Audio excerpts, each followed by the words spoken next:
मैंने दीन दयाल सुने जब ते, तब ते मन में कछु ऐसी बसी है। तेरो ही आसरो एक मलूक, नहीं कोई दूसरो तो सो यशी है। अब तो है छोड़ मैं जाऊं कहाँ, मैंने तेरे ही नाम की भेंट कसी है।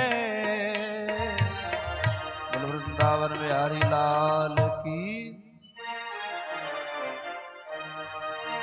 आरती अति पावन पुराण की।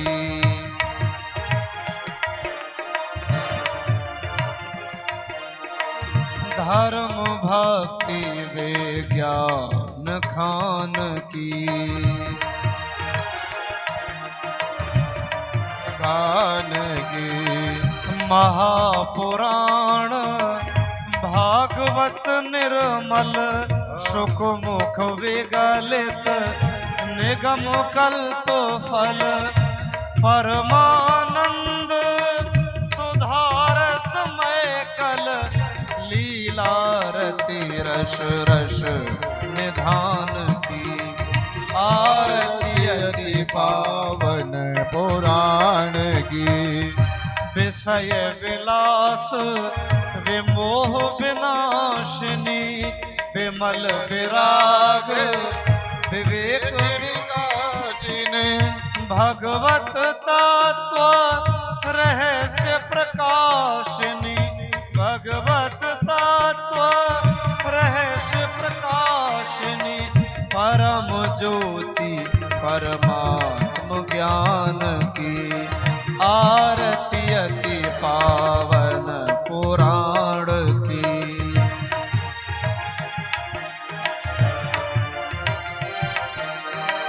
कलिमल मथनी प्रताप निवारिणी।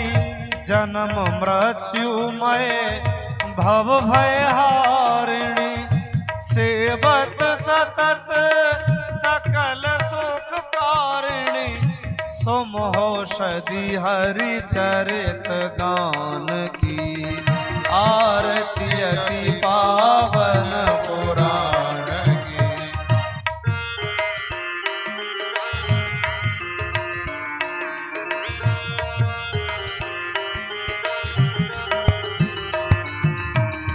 परमहंस मुनि मन उल्लासिन। रसिक हृदय रस रास विलासिनी।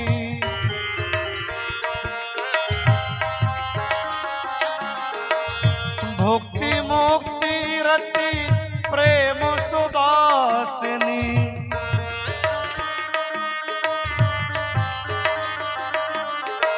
कथा अकिंचन प्रिय सुजान की। आरती अति पावन पुराण की। धर्म भक्ति विज्ञान खान की। आरती अति पावन पुराण की। बोलो वृंदावन बिहारी लाल की जय हो। ओम जग हाथ ओम जगनेन जगनमय जंत देवास्थान धर्माणि प्रथमान्या सन्नादीयनाकं महिमानः सजन्तत्र पूर्वे साध्याः सन्ति देवाः। हरिः ओम एकदन्ताय विद्महे वक्रतुण्डाय धीमहि तन्नो दन्ति प्रचोदयात्। श्रीवन्तिकावकुलचम्पकपाटलब्जै पुन्नागजाति करवीर रटाल पुष्पै बिल्वप्रवाल तुलसीदल मंजरीभि त्वां पूजयामि जगदीश्वर मे प्रसीद। नाना सुगंधि पुष्पाणि यथा कालोद्भवानि च पुष्पाञ्जलिमया दत्त ग्रहण परमेश्वरा। ओम पुराण पुरुषोत्तमाय नमः। मंत्र पुष्पांजलिं समर्पयामि। बोल भागवत भगवान की, बोल वृंदावन बिहारी लाल की, जय हो। बोल व्यास जी महाराज की, जय बोल हो। सुखदेव जी महाराज की, जय हो। सत्य सनातन धर्म की जय जय हो। जय श्री श्री राधे, राधे। जय जय श्री राधे श्याम। सभी अपने अपने स्थान पर बैठ जाइए।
करं प्रसन्नं ज्ञानस्वरूपं निजभावयोगं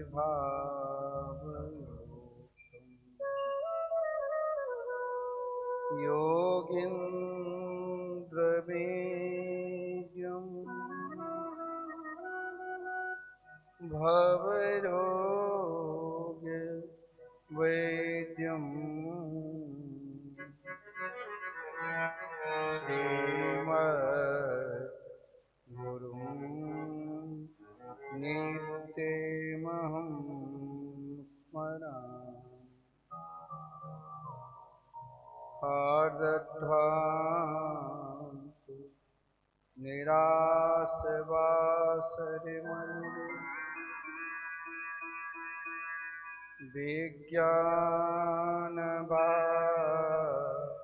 विज्ञानवारानिधि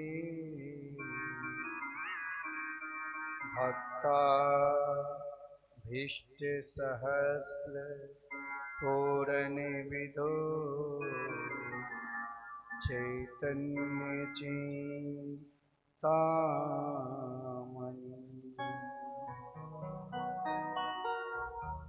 सद्भृङ्गे सितविष्णुभक्तिनलिनी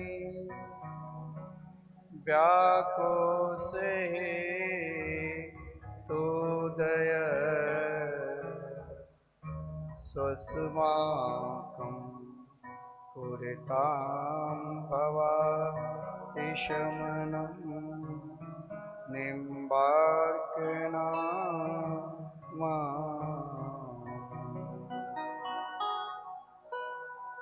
नमस्तस्मै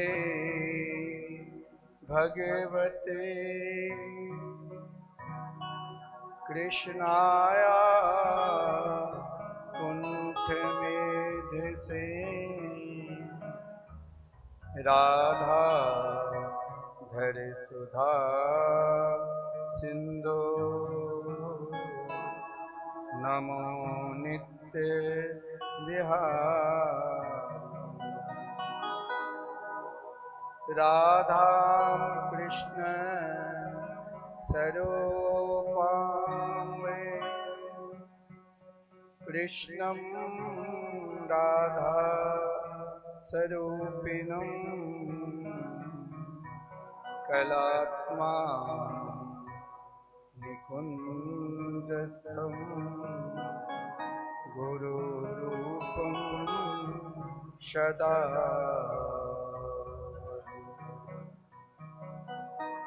वाञ्छाकल्पतरुभ्यश्च कल्पतरुभ्यश्च सिन्धुभ्यः एव च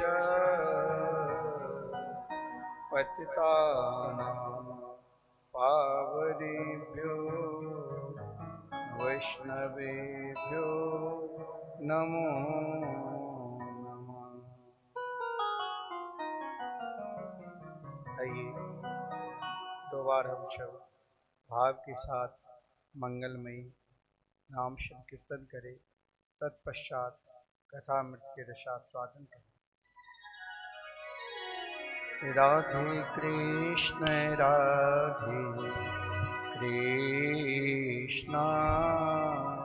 कृष्ण कृष्ण राधे राधे, राधे श्याम श्याम श्याम राधे राधे, राधे कृष्ण कृष्ण कृष्ण राधे राधे, राधे श्याम श्याम श्याम राधे राधे, राधे कृष्ण कृष्ण कृष्ण राधे राधे, राधे श्याम श्याम श्याम राधे राधे, राधे कृष्ण कृष्ण कृष्ण राधे राधे, राधे श्याम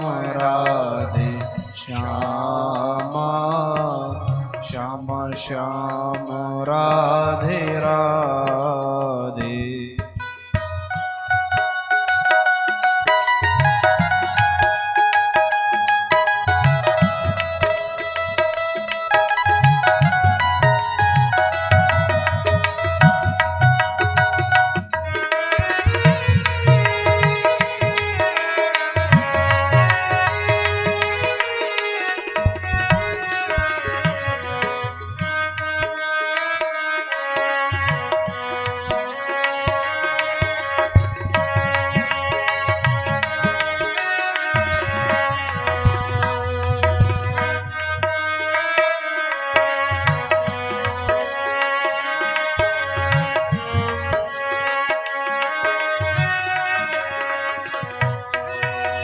राधे कृष्ण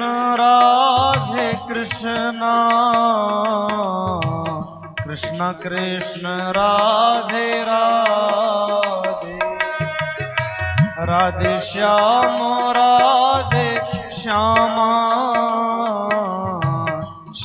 श्याम राधे राधे, राधे कृष्ण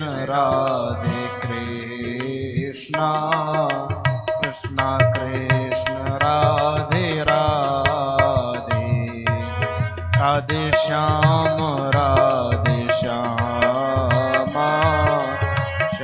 श्याम राधे राधे, राधे कृष्ण कृष्ण कृष्ण राधे राधे, राधे श्याम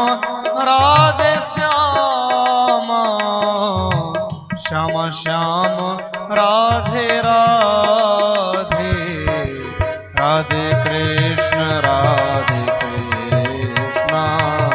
कृष्ण कृष्ण राधे राधे, राधे श्याम श्याम राधे राधे, ओ राधे कृष्ण कृष्ण कृष्ण राधे राधे, राधे श्याम श्याम श्याम राधे राधे राधे कृष्णा कृष्ण कृष्ण राधे राधे राधे श्याम श्याम श्याम राधे राधे राधे राधे। श्री राधा सर्वेश्वर भगवान की जय हो, श्री सदगुरुदेव भगवान की जय हो, श्रीमद्भागवत महापुराण की जय हो, श्री सुखदेव जी महाराज की जय हो, श्री शंकर भगवान की जय हो, समस्त ब्रज मंडल की जय हो, श्री मिथिला कुंज की जय हो, श्री हनुमान जी महाराज की जय हो। जय जय श्री राधे जय जय श्री राधे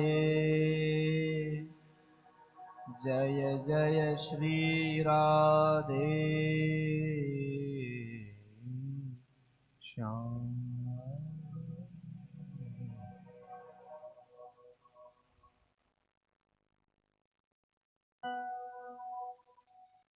आनंद कंद स्वरूप ब्रज पुरंदर नंदन वैदिक प्रतिपाद्य श्री यशोदा के लाले लाल श्री नंद नंदन श्री श्याम सुंदर के वांगमयी प्रतिमूर्ति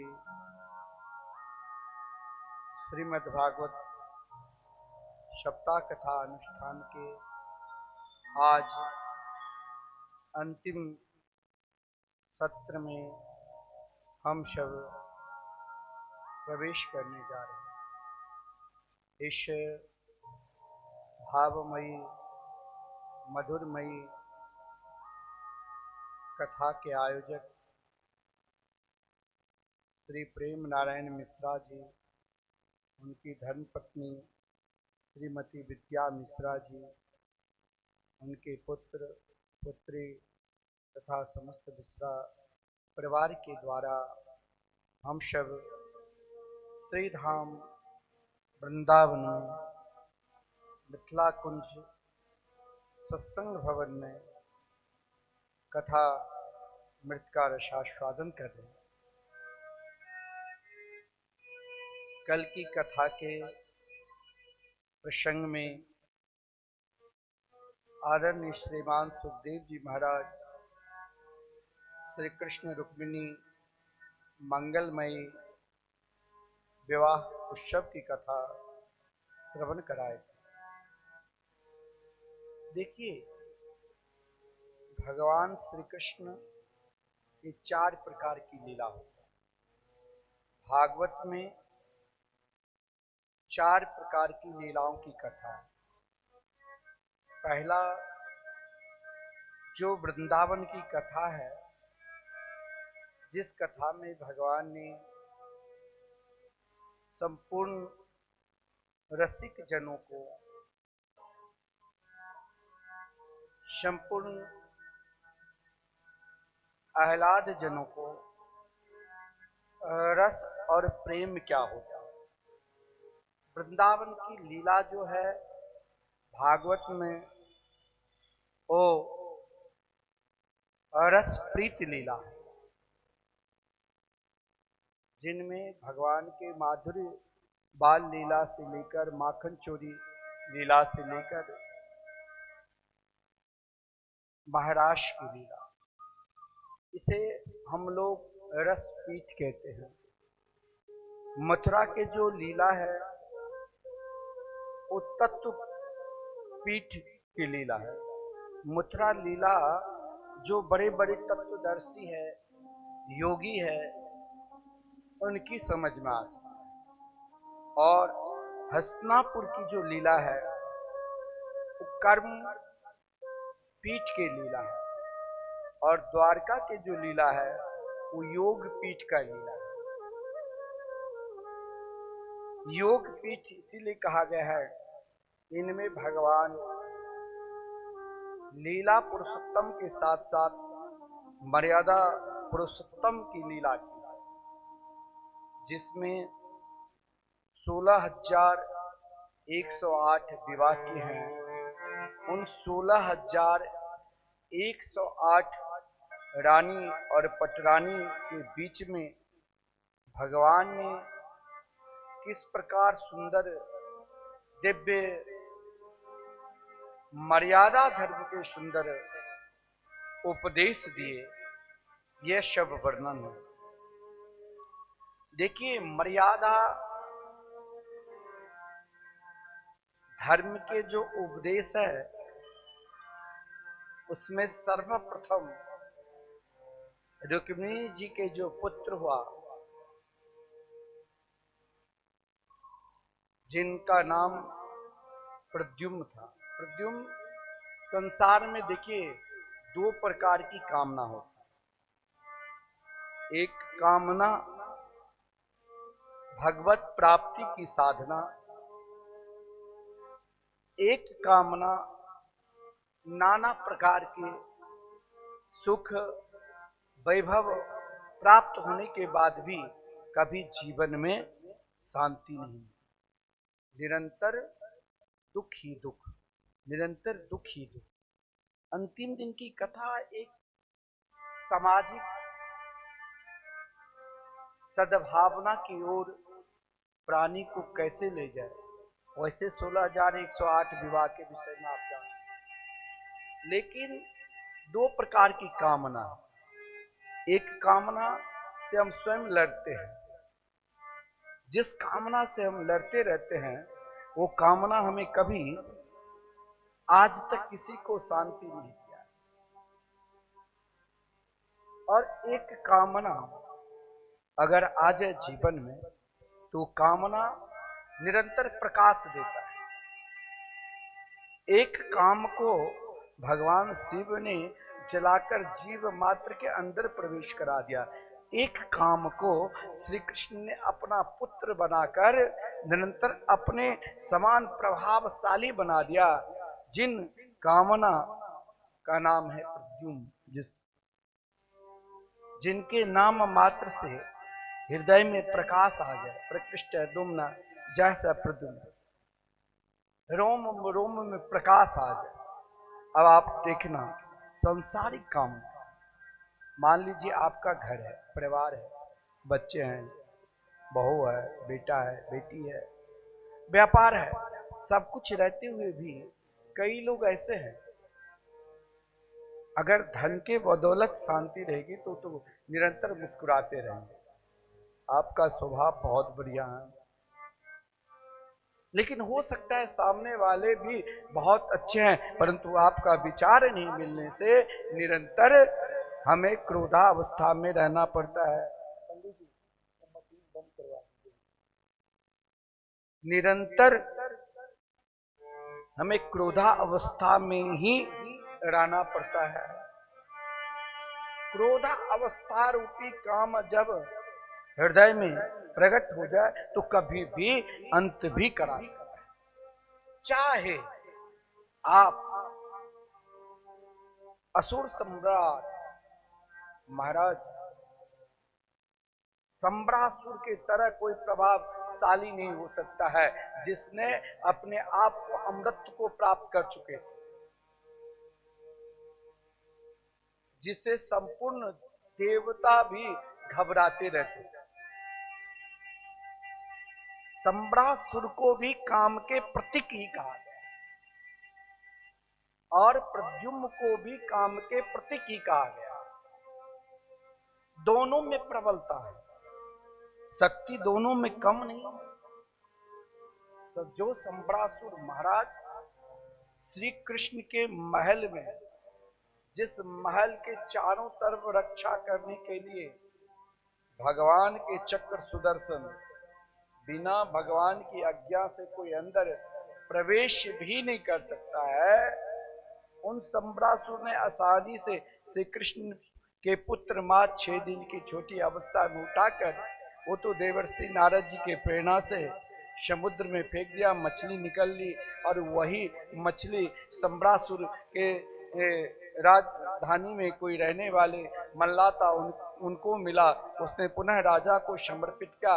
राजा ने दिया अपनी रसोई पाकशाला में, जो विद्यावती नाम के रसोई के काम करती थी उनको, वो अनेक विद्या से निपुण था और जिस निपुणता के कारण महाराज कुछ दिन पुत्र भाव से और बाद में संपूर्ण सद्गुण से परिपूर्ण करके प्रद्युम्न को और सम्रासुर को वध करवा दिया। कथा ये है, लेकिन इस कथा को हमें अपने जीवन पर निरंतर सोचना चाहिए। सम्रासुर एक कामना के प्रतीक है।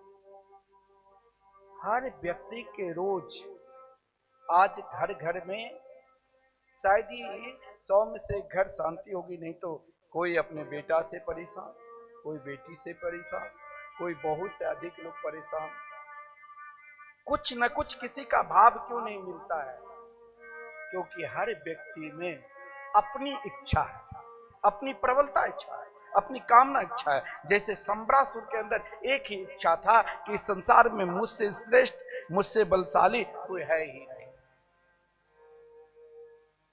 सम्रासुर रूपी अगर आपके काम है, आप हजारों बार भगवान की कथा सुन लो, खूब दान पुण्य कर लो, नाना प्रकार के सत्कर्म कर लो, लेकिन वो हर हमेशा आपके निकट रहेंगे।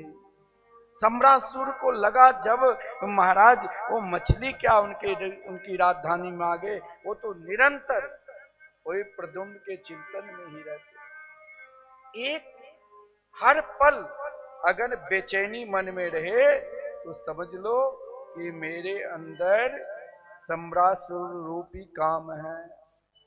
और हर पल देखिए, भगवान को कोई देखा है? भाव से पूजते हैं, भाव से श्रद्धा को मानते हैं। आप भाव से निरंतर मुस्कुराते रहेंगे, सब में भगवान के रूप दर्शन करेंगे, तो वही काम, ऐसा नहीं है काम नहीं, काम तो जीव मात्र के अंदर है, लेकिन वही काम भजन के रूप में बन जाएगा। और वो भजन निरंतर आपके निकट रहेंगे, आपके पास रहेंगे।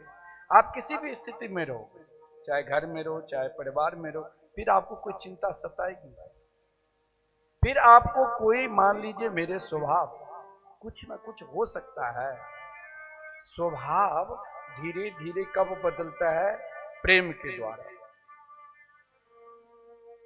नाग पत्नी ने जब अपने पति से कहा कि ये साक्षात भगवान है, पहचानो, तो नाग ने कहा मैं नहीं जानता हूं इसे, मैं अपना प्रभाव दिखाऊंगा।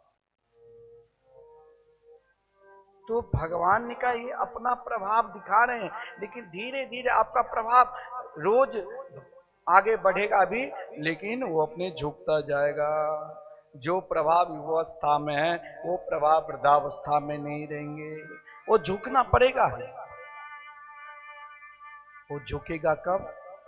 या तो भगवान की मंगलमयी कथा में विश्वास करो, सत्संग में विश्वास करो, कीर्तन में विश्वास करो। अभिमान कब तक है? जब तक आपके अंदर स्वयं अपने आप में लगता है कि मेरे से सुंदर, मेरे से प्रभावशाली कोई है ही नहीं। उनका कभी भी हो सकता है किसी कारण वो दुख को भी प्राप्त कर ले, परंतु जीवन में सब कुछ रहते हुए अगर आप मुस्कुरा रहे हो और नहीं रहते हुए भी, तो समझ लो आपकी कामना ही श्री कृष्ण से मिलाने वाले। देखिए, धन में निरंतर दोष है। धन में तो वो दोष है, पिता पुत्र से अलग हो जाते हैं, पत्नी पति से अलग हो जाते हैं, सगे संबंधी मित्र सब छोड़ देंगे अगर धन भगवत कार्य में समर्पित नहीं है। धन में दोष है। आप देख लेना, ऐसा ही कोई घर, कोई बिरले घर होगा जो सब एक भाव से प्रेम से होंगे। चाहे घर में 2 सदस्य है तब भी कुछ न कुछ विवाद रहे, क्योंकि भगवान ने धन में कितना दोष है उस दोष को दिखाने के लिए ही तो समंतक उपाख्यान श्रवण कराए थे कि धन में केवल कहाँ कहाँ दोष है। श्रीमान सुखदेव जी वर्णन करते हैं, आसित सत्राजित सूर्यो भक्तस्य परमा सखा प्रीतस्तस्मै मणि प्रादा सूर्य तुष्ट शमंतकम। भगवान के जो अष्ट पटरानी हैं, जिनमें से महाराज तीसरे विवाह, दूसरे विवाह जामवंती के साथ, तीसरी विवाह सत्यभामा के साथ। सत्यभामा के पिता, अब देखिए, एक तरफ आप घर में परिवार में रहते हुए भी भगवान को प्राप्त कर सकते हैं, और एक तरफ किसी को नहीं मानते, स्वयं को ही हम सर्वस्व हमने अपने तप बल से बहुत धन अर्जन कर लिया। हमने अपने तप बल से, यानी तपे बल से आप दूसरे को आदर नहीं देते, आसुरी प्रवृत्ति, हमने अपने तप बल से सब, हमने जहां अपना बल आ जाएगा वहीं कहीं ना कहीं हो सकता है गिरने का भी संभावना हो। चाहे महाराज सत्राजित, अब धन में पहला दोष देखिए, कभी कभी धन का दोष आपको सबसे प्रिय से भी दूर करा दे, चाहे भगवान क्यों ना। सत्राजित भुवन भास्कर सूर्य की उपासना की, संपूर्ण देवी देवता की उपासना आप कर रहे हो, फिर भी आप भगवान श्री राम कृष्ण के चरणार बिंद के आश्रित नहीं हो तो भी अभिमान आ सकता है। इसीलिए आचार्य चरण ने कहा, भगवान निम्बार्काचार्य, नान्या गति कृष्ण पदारविंदात् समुद्रेशते ब्रह्म शिवादि वंदिता भक्ते चयोपात सुचिंत विग्रात अचिंत शक्ति रविचिंत सास्या। देखो, संपूर्ण देवताओं की शक्ति भी अगर आपके ऊपर समा जाए और फिर भी आपने श्री कृष्ण के मंगलमय नाम, श्री राम कृष्ण के मंगलमय नाम के आश्रित नहीं है तो बेचैनी अपने आप बना रहेगा। प्रयास करके देख, बेचैनी को रुकावट सब कुछ रहेगा, कोई धन दौलत प्रतिष्ठा प्रभाव कुछ कमी नहीं, लेकिन बेचैनी रहेगा, क्योंकि कहीं न कहीं आपका अपना देहाभिमान है। सामने वाले व्यक्ति है, अगर आप बात नहीं मानी तो क्रोध अपने आप उत्पन्न हो जाए, चाहे प्रयास नहीं करो, क्योंकि कहीं न कहीं देहाभिमान छुपा है कि मुझसे श्रेष्ठ कोई है ही नहीं। जैसे महाराज सत्राजित के अंदर अपना ही देहाभिमान बैठ गया था कि मैं बहुत प्रभावशाली हूं, मेरे जैसे प्रभावशाली कोई है ही नहीं। मैं नहीं, मेरा नहीं, यह तन किसी का है दिया। मैं नहीं, मेरा नहीं, ये तन किसी का है दिया। जो भी मेरे पास है वो धन किसी का है दिया। जो भी अपने पास है वो धन किसी का है दिया। देने वाले ने दिया, वो भी दिया किस शान से। मेरा है ये लेने वाला, कह उठा अभिमान से। मेरा ये कहने वाला मन किसी का है दिया। मैं नहीं, मेरा नहीं, यह तन किसी का है दिया।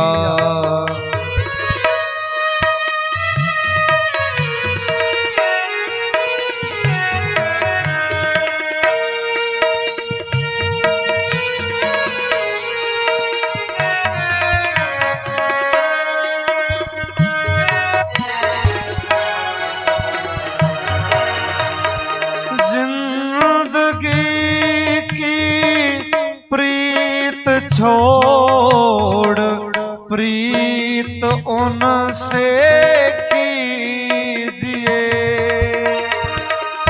जग की चिंता छोड़ अपनी प्रीत उनसे कीजिए। जिंदगानी राज है जान कर जी लीजिए। साधना की राह पर साधन किसी का है दिया। जो भी अपने पास है वो धन किसी का है दिया। जय जय श्री राम। दो प्रकार के भाव होना चाहिए। पहला भाव, जो यदि आप पूर्ण रूप से भगवान की शरणागति को स्वीकार कर चुके हैं, कहीं ना कहीं मन उथल पुथल हो रहेगा, तो भगवान के निकट रहकर भी वहां से भी मन बेचैन रहेगा।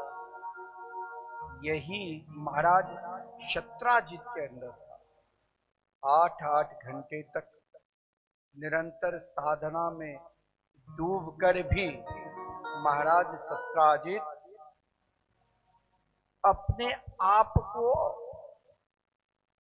भुवन भास्कर सूर्य से मणि प्राप्त कर लिया। श्रीमद तक मणि, जिस प्रभाव से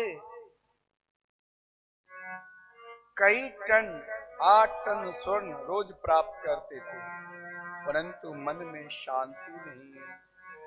मन में अगर शांति होती, देखिए महाराज, मन में शांति होती तो फिर भगवान ने मणि को देखा और मणि को देखकर भगवान ने जब याचना की तो क्यों नहीं दिया।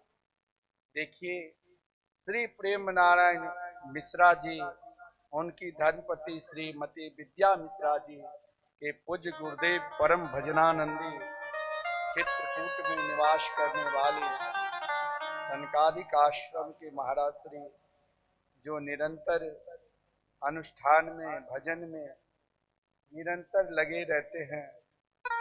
कई यज्ञ अनुष्ठान, महाराज श्री के स्वभाव बहुत सरल।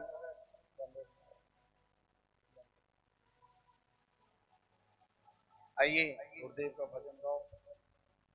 मेरे मन में तो यही बड़ो चाव संतन को देखूं आव तो मेरे मन में तो यही बड़ो चाव संतन को देखूं आव तो।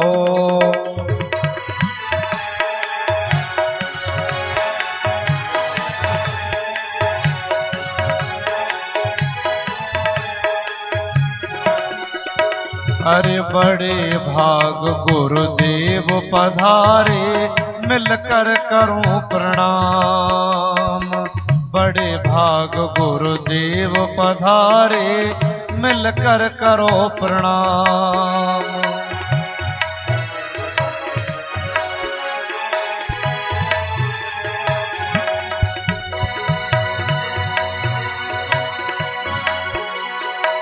जागे भाग सेवा जो कीनी, जागे भाग सेवा जो कीनी, घर में ही आए चारों धाम। संतन को देखूं आव तो मेरे मन में तो यही बड़ो चाव संतन को देखूं आव तो मेरे मन में तो यही बड़ो चाव गुरुदेव को देखूं आव तो।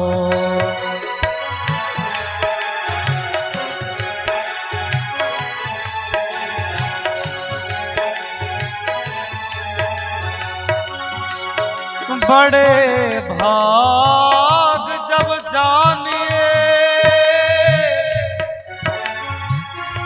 जब मिलने आवे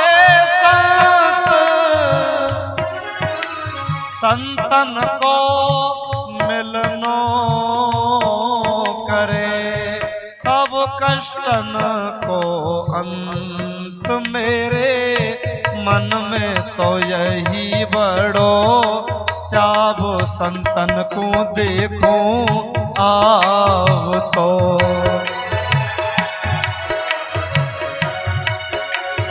बड़े भाग्य गुरुदेव पधारे मिलकर करूं प्रणाम।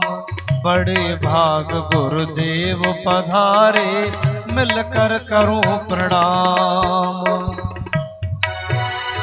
जागे भाग सेवा जो कीनी, घर में ही आए चारों धाम।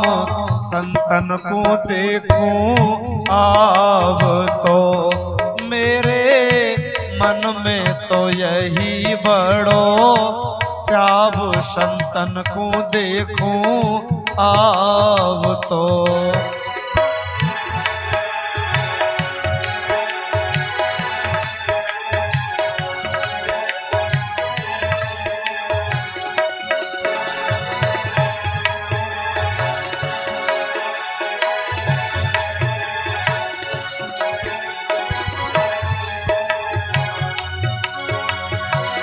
गुरु समदाता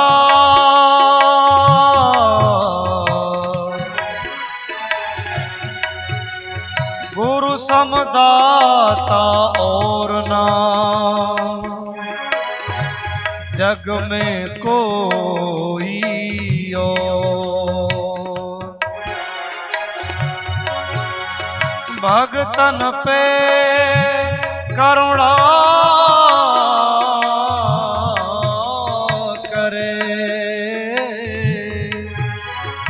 करे कृपा की कोर। मेरे मन में तो यही बड़ो चाव संतन को देखूं आव तो।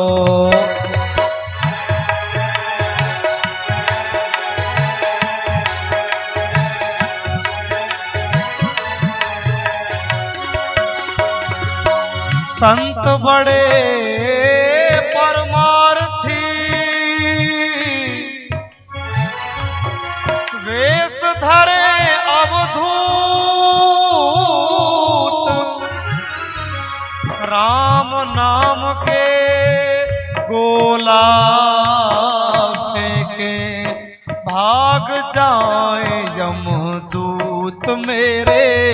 मन में तो यही बड़ो चाव संतन को देखूं आव तो।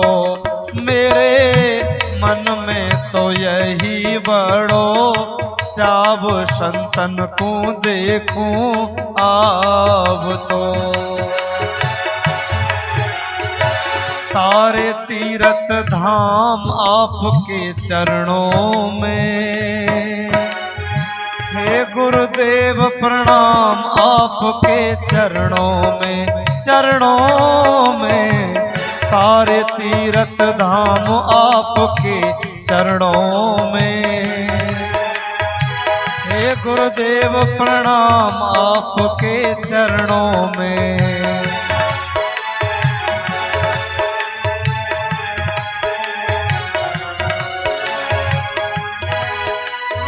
बोलो गुरुदेव भगवान की जय हो।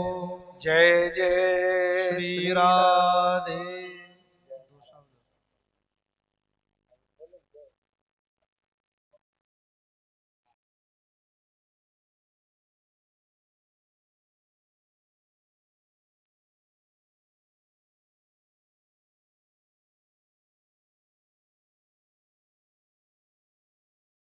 महाराज जी अब चित्रकूट अभी लिख लेंगे।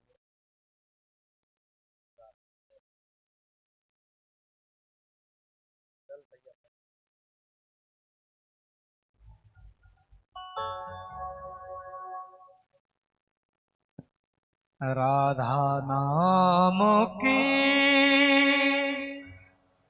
राधा नाम की ये अनमोल साखरी, संतन को परिवेश। ओ वृंदावन प्यारो वृंदावन, वृंदावन प्यारो वृंदावन, वृंदावन प्यारो वृंदावन, वृंदावन प्यारो वृंदावन। श्यामा हृदय कमल सो प्रगट्यो, श्यामा हृदय कमल सो प्रगट्यो, श्याम हृदय को भाए वृंदावन प्यारो वृंदावन, वृंदावन प्यारो वृंदावन, ओ वृंदावन प्यारो वृंदावन।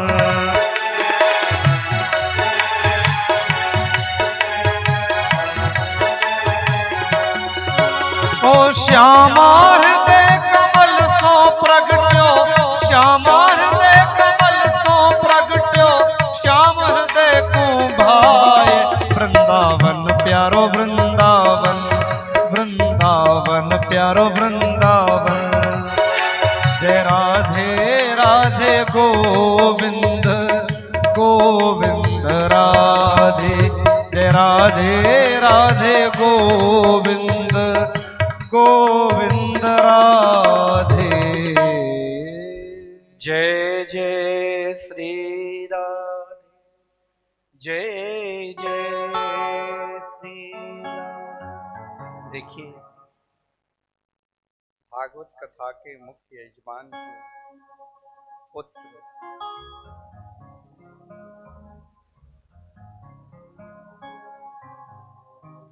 पूरे परिवार और उनके पूज्य गुरुदेव जो चित्रकूट से बहुत अच्छे महापुरुष है, कई यज्ञ निरंतर करते रहते हैं और कथा में भी 2 शब्द की मर्यादा होता है। मैंने पूछा महाराज से कुछ आशीर्वचन दीजिए, बोले नहीं, कथा में विघ्न नहीं होना चाहिए और कथा का फल भी यही है, महापुरुष के दर्शन। आइए हम प्रसंग की ओर चलते हैं। प्रसंग चल रहा है शत्राजित के प्रसंग। धन में दोष क्या होता है? धन का दोष दिखाया गया है। आप चाहे बहुत प्रभावशाली है, कहीं ना कहीं आपका मन कहीं ना कहीं किसी से बदला है जो आपसे दूर होते।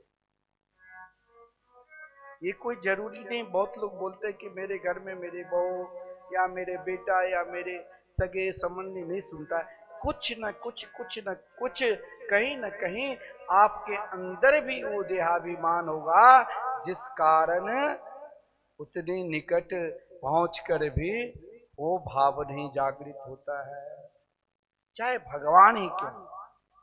यही तो हुआ महाराज सत्राजित संपूर्ण साधना करने के बाद भी भगवान के निकट गए और स्वयं जब वहां पर पहुंचे तो सभी को लगा कि साक्षात भुवन भास्कर सूर्य देव तो नहीं आए आज द्वारकाधीश से मिलने के लिए। द्वारकाधीश के शब्द, द्वारकाधीश सब कुछ जानते थे। द्वारकाधीश ने कहा कि महाराज सत्राजित सूर्य के उपासना करने के बाद भी अभिमान देखो। धन में पहला दोष, अगर आपको स्वयं को धन को अपना मान चुके हो तो भगवान से दूर करा देते हैं। भगवान ने सत्राजित से कहा कि ये मणि दे दो, मना कर दिया। धन बराबर एक समान नहीं रहता है। वही धन मणि लेकर उनके भाई शिकार खेलने के लिए गया रात्रि के समय से। वो भी महाराज किसी सिंह ने मार दी। सिंह को भी कोई ऋक्षराज ने मारकर वो मणि लेकर अपनी पुत्री जाम्बती को समर्पित कर दिया। देखो धन में दोष, धन में वो दोष है जो आपस में एक दूसरे पर निरंतर शक कराकर निंदा कराते हैं। सत्राजित उतना साधना संपन्न होने के बाद भी कभी भी किसी के ऊपर शक करो या किसी को आप सही गलत कहो तो पहले उसे सामने देखो। बिना विचारे आपने देख लिया वो व्यक्ति आपके समीप है, अरे महाराज कहीं ना कहीं कुछ ना कुछ बात है। लेकिन महाराज सत्राजित ने यही किया, बिना विचारे, अरे नहीं भगवान ने मांगा था द्वारकाधीश, मैंने मणि नहीं दिया, अपनी पत्नी से बोल दी। अब चारों तरफ एक ही बात की चर्चा कि लगता है मणि को द्वारकाधीश ने चोरी कर मेरे भाई को प्रसेन को मार दिया, जिस कारण महाराज भगवान की निंदा होने लग गई। धन में दोष देखो, भगवान के प्रति भी धन में वो दोष है। अगर धन भगवत कार्य में नहीं लगता है तो भगवान के प्रति भी विश्वास नहीं रहता है। जिस मणि को ढूंढने के लिए भगवान को स्वयं जाना पड़ा, यहाँ भी भगवान कुछ द्वारकावासी को साथ में लेकर गए थे मणि ढूंढने के लिए। मार्ग में देखा सत्राजित के भाई बड़े पड़े हुए हैं, उससे आगे देखा तो एक सिंह मरा पड़ा हुआ है, उससे आगे देखा तो एक विशाल कंदरा, और जिन कंदरा में भगवान जब प्रवेश किया तो मणि को लेकर जामवंत की धर्मवती पुत्री मणि लेकर खेल रही थी।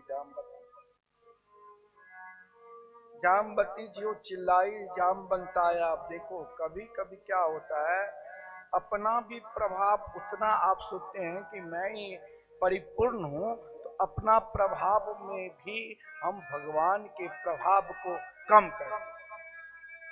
और जो ही भगवान के प्रभाव को कम करोगे तो वहां नाना प्रकार की कष्ट, नाना प्रकार की दुख और नाना प्रकार की व्याधि उत्पन्न होती है। जैसे जामवंत जैसे महापुरुष जिसने भगवान की निरंतर सेवा की, लेकिन एक क्षण के लिए अपना प्रभाव, अपना बल के प्रभाव दिखाते हुए भगवान से युद्ध करने लग गए। किस लिए? तो मणि के लिए, जिनके गले में स्वयं कौस्तुभ मणि है। चाहे तो ऐसे मणि समंतक मणि जैसे करोड़ों मणि प्रकट कर सकते हैं, फिर भी भगवान की सत्ता को चुनौती देकर जामवंत ने युद्ध किया। जब आपको लगेगा कि हम बहुत सर्वोपरि हो गए हैं, तो भगवान कुछ न कुछ ऐसा, सब कुछ सुख सुविधा रहने के बाद भगवान थोड़ा सा कष्ट दे देते हैं। कौन सा कष्ट? जैसे जामवंत को भगवान ने काफी दिन तक 28 दिन तक युद्ध चले, इस क्रम में एक थप्पड़ लगा दिया। थप्पड़ मतलब भगवान दिखाते हैं कि तुम अपने में ही केवल मैपन में मत डूबे रहो। तुम कुछ क्षण के लिए अपना स्वरूप को याद करो कि ये स्वरूप तुम्हें मिला कहां से। क्यों ही कल तक जो जामवंत अपने प्रभाव दिखाकर युद्ध कर रहे थे, और एकाएक जो ही भगवान ने एक मुष्टिका की प्रहार कर दी, तो जामवंत को लगा, रे कहीं ये मेरे प्रभु तो नहीं है। आपको भगवान ने सारी सुविधा दे दी, लेकिन उन सुविधा में कुछ न कुछ ऐसी सुविधा में कुछ त्रुटि हो जाए जिस कारण आप निरंतर भगवान को न भूलें। हर सुविधा प्राप्त होने के बाद भी कहीं न कहीं भगवान कुछ कष्ट भी प्रदान कर देते हैं ताकि याद रहे। जामवंत ने याद किया, कहीं मेरे प्रभु श्री राघवेंद्र सरकार तो नहीं है। मेरी इच्छा थी रामावतार में जब लंका में विजय श्री प्रभु श्री राघवेंद्र सरकार ने की, तो संपूर्ण बंदरों को, बालों को, जो भी जिस प्रकार सेवा की, सभी को कहा कुछ वर मांगो, लेकिन सब ने अपने अपने अनुसार मांगा। जामवंत ने युद्ध के भाव प्रकट किया। भगवान ने कहा, महाराज ये कार्य छोड़ और कुछ मांगो, लेकिन आपने मांगा। भक्त यदि याचना करे और भगवान दे नहीं, ये भी असंभव है। इसीलिए जामवंत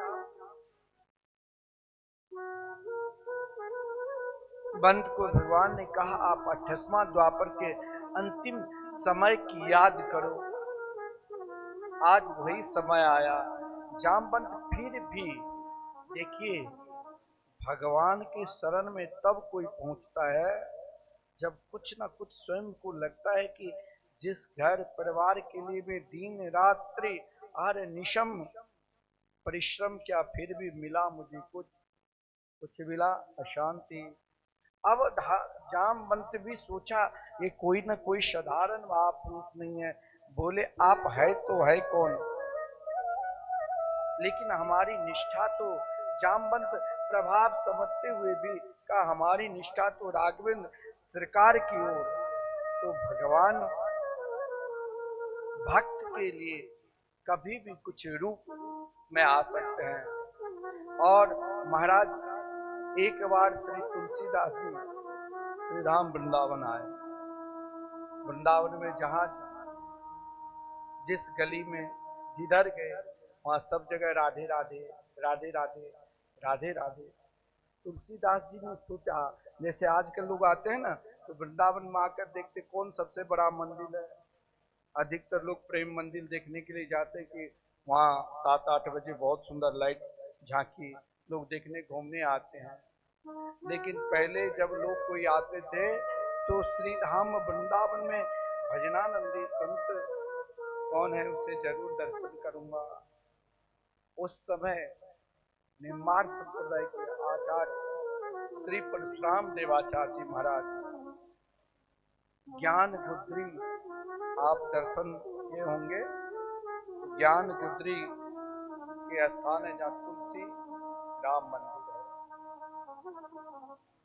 वहीं पर ज्ञान गुद्री में एक से एक महापुरुष साधु संत आज भी मधुकरी मांगकर भजन करते रहते हैं। जब तुलसीदास जी ने लोगों से पूछा कि महाराज श्रेष्ठ भजनानंदी यहाँ कौन है, बोले श्री परशुराम देवाचार्य जी, जो मीराबाई के गुरुदेव भी हैं। वहां पर जब पहुंचे उस समय ठाकुर जी की आरती हो रही थी, और आरती के बाद स्तुति सब महात्मा गा रहे थे, और स्तुति जब गा रहे थे उसी समय श्री परशुराम देवाचार्य जी ने एक भाव प्रकट कर दिया कि अपने अपने इष्ट को नमन करे बस को, परशुराम जो इष्ट बिने नमे सुमूरख हो। ऐसे व्यंग्यात्मक बात ज्यों ही कही, साधु संत की भाव देखो। भगवान ने सोचा दोनों भक्त में किसी भक्त को यह न लगे कि मैं इनका प्रिय हूँ। श्री तुलसीदास जी ने भी मन ही मन प्रार्थना करने लगे। तुरंत जो ही प्रार्थना की और कहा, कहाँ कहूँ छवि आज की, भले बने हो ना, तुलसी मस्तक तब नवे, जब धनुष बाण लियो हाथ। केवल इतना ही भाव, आधे झुक चुके थे, लेकिन आप साष्टांग दंडवत करने ही वाले थे। उसी समय प्रभु मुस्कुराते हुए मोरली लकुट दुराय के, लियो धनुष शरहा, तुलसी लखी रुचिदास के, कृष्ण भय रघुनाथ। केवल निष्ठा होनी चाहिए। निष्ठा में कमी है तब आपके अंदर विश्वास नहीं जगता, और विश्वास नहीं जगता है तो यही संबंध में विघ्न होने लग जाते हैं।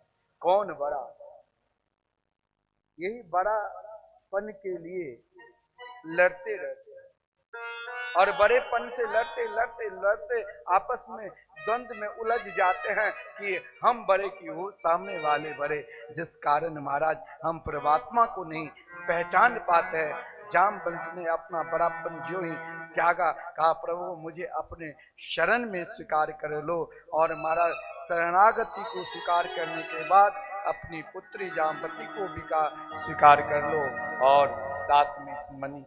मैंने कहा धन में दोष, जिस मणि को महाराज भगवान के प्रिय निष्ठावान, चाहे अक्रूर जी हो, चाहे सद्धन्मा हो और ब्रह्मा, ये सब महाराज आपस में भाव करके भगवान जिस मणि को महाराज पुनः शत्राजित को दिया, शत्राजित को देकर भगवान अपने राज्य कार्य देखने लगे। इधर महाराज उस मणि को चोरी कर लिया अक्रूर जी ने, भगवान ने। इस क्रम में महाराज सद्धन्वा को भी उद्धार किए, लेकिन मणि नहीं मिला। अब देखिए जब लौट कर आया तो धन में पहला दोष, पति पत्नी में लड़ाई किस चीज की, किस चीज के लड़ाई? पहला धन, धन का दोष, पति पत्नी से अलग हो जाए, वो अपने स्वार्थ में। आजकल समय देखिए अभी क्या चला है, जब अग्नि के साक्षी लेते हैं, पहले भी लिया जाता था, आज भी। ऐसा समाज में किस प्रकार की दुर्गंधी फैल रही है जो हम स्वयं को नहीं पहचानते। कारण अपना प्रभाव, वह अपना प्रभाव कि ये सामने वाली व्यक्ति मेरी बात ना मानकर स्वयं अपने मर्जी से चल रहा, लड़े किस लिए? धन के लिए। बहुत सोचती है मेरे पति सारा धन पति को दे दे, माए बाप को देते, माए बाप सोचते हैं कि जब से बेटा की शादी की सारी बहू को पैसा। यहाँ एक द्वंद्व। दूसरा, ये पहला द्वंद्व क्या है? अविश्वास, दूरियां, निष्ठा में कमी, प्रेम में कमी। जो ही प्रेम और निष्ठा में कमी होने लग जाते हैं, तीसरे टपक कर आ जाते हैं। तीसरा, उस निष्ठा को द्वंद्व में बदल देते हैं, उलझन में बदल देंगे। चाहे वो पड़ोसी हो, चाहे आपके मित्र हो, चाहे आपका स्वभाव हो। मित्र आपके द्वंद कर देंगे। देखो पति पत्नी में इतना द्वंद, जो एक समय वही संकल्प से जब माता पिता बेटी की शादी कराता है तो लक्ष्मी स्वरूपा पुत्री और नारायण स्वरूप वर के रूप में कन्यादान करते हैं, लेकिन वही महाराज कैसे बदलने लग जाते हैं। ऐसा भाव हो जाता है जो पति पत्नी अलग। आजकल पहले शहर में कहीं के होता था, अब तो गांव-गांव में तलाक की प्रथा चलने लगी है। हिंदू में सनातनी में नहीं चलता था, अब तो महाराज सब चाहे किसी भी धर्म की हो सब। क्यों? क्योंकि यही द्वंद है, ये आपस की लड़ाई है। आपस की लड़ाई क्या है? बड़ापन। हम बड़े अक्रूर जीने में धन में दोष के कारण भगवान से बड़े होने के लिए छोड़ा भगवान के द्वार और चल दिए काशी। वहां बहुत बड़े दानी, जिस कारण ना जाने कितने लोग अविश्वास कर। जिस दिन महाराज आजकल सबसे अधिक में हम लोग तो प्राय कई घरों में जाना पड़ता है, जिस कारण आपस में केवल लड़ाई इसलिए मैपन। आज महाराज ये जो समय चला है, कोई स्त्री पति को मार सकते है। अब तो महाराज अगर आपने एक मीडिया दिखा दिया कि पति को काटकर महाराज चिनाई कर दिया सीमेंट बालू से ड्रम में, ये तो ऐसे घर घर हो रहा है, कई जगह हो रहा है। ये समाज की दुर्गति की ओर जाने का पहला मार्ग है। धन बहुत है, प्रभाव बहुत है। अरे महाराज जिसके पास 10 बीघा जमीन है, अब तो काफी महंगा सामने से हाईवे निकल रहा है, लेकिन घर में अशांति है। क्यों? क्योंकि उसने भगवत शरणागति को स्वीकार किया, और भगवत शरणागति स्वीकार नहीं के तो उस धन में, उस परिवार में एकमात्र दोष ही दोष दिखाई देगा, जिस दोष के कारण आज से नहीं अनादि काल से स्वयं महाराज भगवान के प्रिय पुत्र पत्नी भाई सब अलग हो। बलराम जी जब भगवान ने समंतक मणि को ढूंढने के लिए जा रहे थे तो मार्ग में मिथिला प्रवेश के बलराम जी ने कहा कि मणि दिखाओ। बोले मेरे पास। पत्नी पूछी मणि दिखाओ, तो महाराज रुक्मिणी जी हो, चाहे सत्यभामा हो, चाहे जामवती हो, सब अलग अलग से बात भी नहीं करने लगे। पुत्र प्रद्युम्न हो, चाहे कोई हो, सब अलग। ये धन की दोष दिखाया गया है। अगर धन भगवत कार्य में नहीं लगा है, इसमें दोष ही दोष है। इसीलिए सज्जनों, निरंतर मन जब बेचैन करे, एकमात्र ठाकुर जी के मंगलमय नाम का स्मरण करो। नाम में ही वो शक्ति है जो नामी को प्राप्त कर। नहीं गाते रहते हैं, जिस देश में जिस भेष में परिवेश में रहो, राधा रमन राधा रमन राधा रमन कहो। जिस देश में जिस भेष में परिवेश में रहो,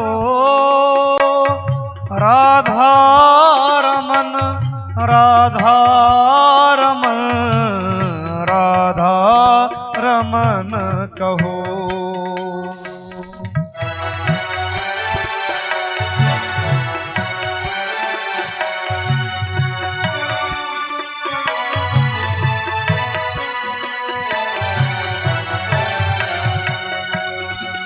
जिस संग में जिस रंग में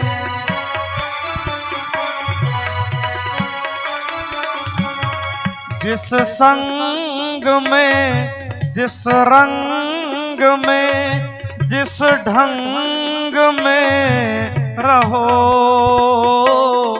राधा रमन राधा रमन राधा रमन कहो। जिस देश में जिस भेष में परिवेश में रहो, राधा रमन राधा रमन राधा रमन कहो।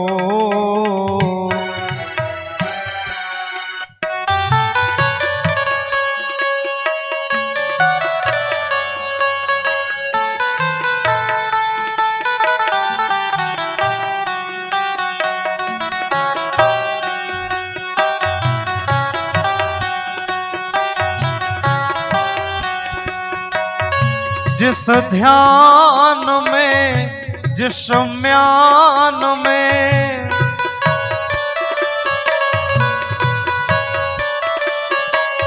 जिस ध्यान में जिस म्यान में कमान में रहो, राधा रमन राधा रमन राधा रमन कहो।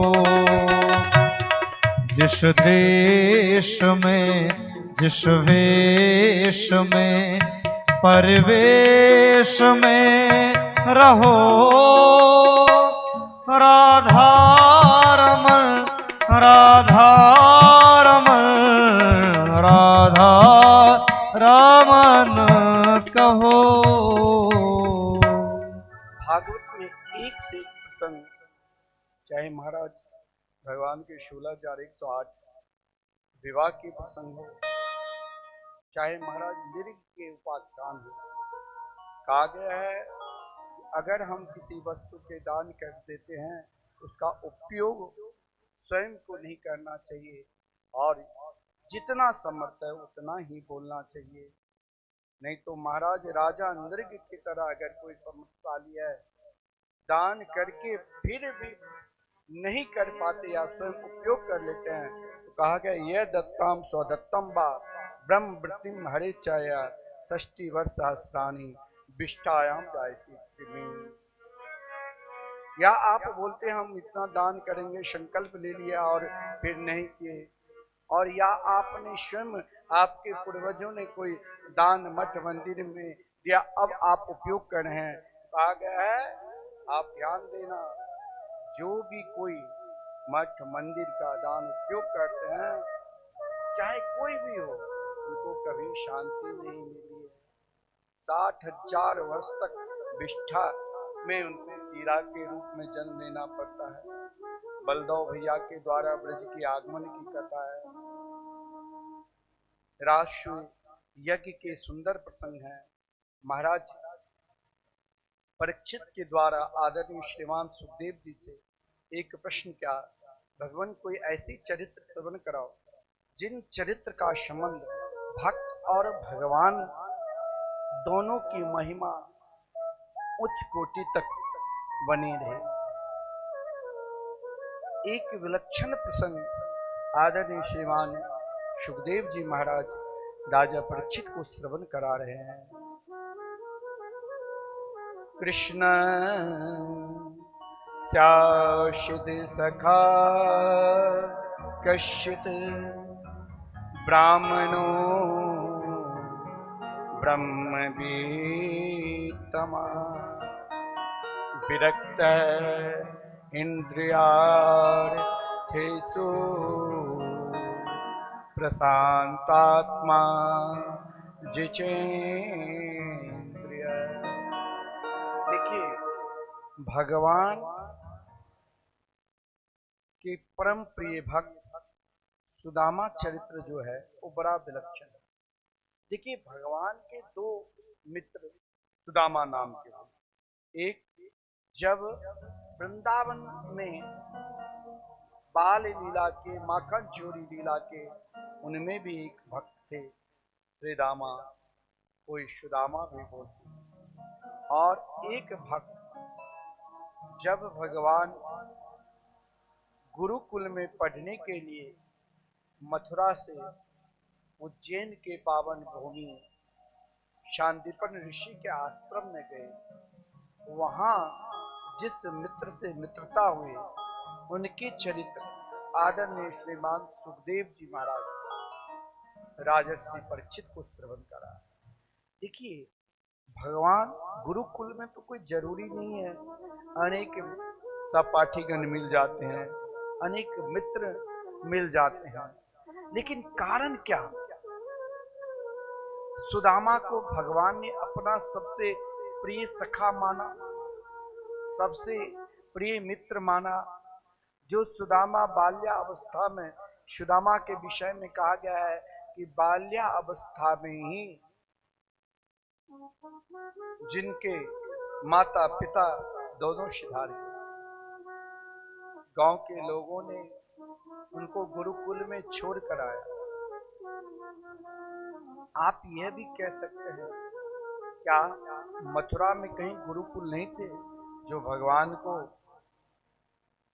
उज्जैन क्षेत्र में जाना पड़ा पढ़ने के लिए?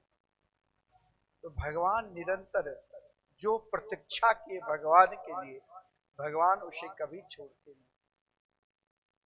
शांतिपन ऋषि के विषय में भी एक कथा आती है, जो शांतिपन ऋषि बनारस में पहले गुरुकुल खोल रखे, जिस गुरुकुल में अध्ययन किए उन गुरुकुल के जो मुख्य आचार्य थे वो बीच बीच में बीमार पागल की तरह हो जाते, 200-400 वहां पर शिष्य भी रहते थे।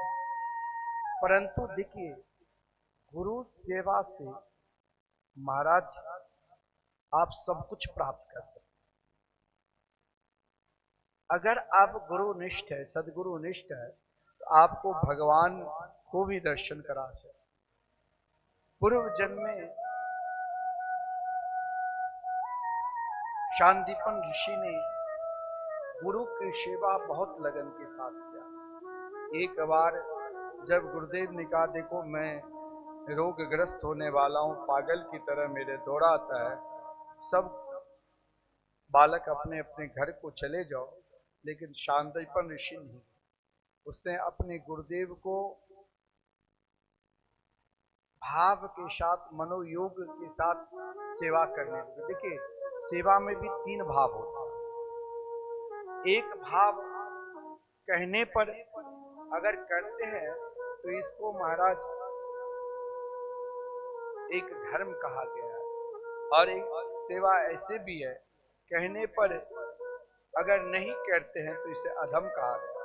और एक जो मन स्थिति, मन में क्या भाव चल रहा है वो सामने वाले समझ जाए, उसे श्रेष्ठ उत्तम कोटि की सेवा कहा गया है। यह भी सेवा अगर कोई करता है तो यह भी भजन है। महाराज इधर शांतिपन ऋषि को गुरुदेव ने कहा चले जाओ, फिर भी बहुत मनोयोगी के साथ गुरु की सेवा की। 1-2 वर्ष के बाद गुरुदेव को नेत्र खोले, बोले महाराज तू कौन है? पूरा शरीर में महाराज ऐसा कोई जगह नहीं जहां डंडा नहीं खाए, सब जगह महाराज घाव के पीड़ा से तरस रहे। गुरु निष्ठ सेवा देकर गुरुदेव ने कहा, तुमने जिस प्रकार अपने गुरु की सेवा किया, जरूर तेरे पास मेरे गोविंद परब्रह्म परमात्मा ही विद्या अध्ययन करने के लिए आएंगे। तब तक तुम वहां पर प्रतीक्षा करो जहां मृत्यु का भी दाल महाकाल, जो कालों के काल महाकाल है, उनके पावन सानिध्य में तुम गुरुकुल खोलो। आज उन गुरुकुल में भी अब देखिए, शिष्य ऐसा होना चाहिए जो गुरु को भी परब्रह्म परमात्मा के दर्शन करा दे। गुरुकुल में अनेकानेक बालक रहते थे, जिसमें सुदामा जी भी परम भागवत निष्ठ, गुरुदेव के मनसा वाचा कर्मणा निरंतर सेवा में तल्लीन रहता था, निरंतर सेवा करता था। आज गुरुकुल में सब बालक, कई लोग ऐसे होते हैं ना जो भगवान की सेवा से भी डरते हैं। देखिए, जीवन में सब कुछ से डरो, लेकिन कभी भी भगवत कार्य में, भगवान की सेवा में स्वयं को अपने से भगवान की पार्षद मानो, स्वयं अपने से भगवान के वस्त्र बदलो, स्वयं भगवान को स्वयं अपने से भगवान के लिए भोग बनाओ और दिन रात रिझाओ। फिर अगर कोई चिंता भी है तो चिंता अपने आप चिंतन में बदल जाएंगे, लेकिन सेवा परमात्मा की करने लग जाओ। आज के समय की सेवा तो महाराज सामने फूल तुलसी पार कर मांझ कर नौकर रख दे, किसी तरह घंटी डुला लो, ऐसा नहीं।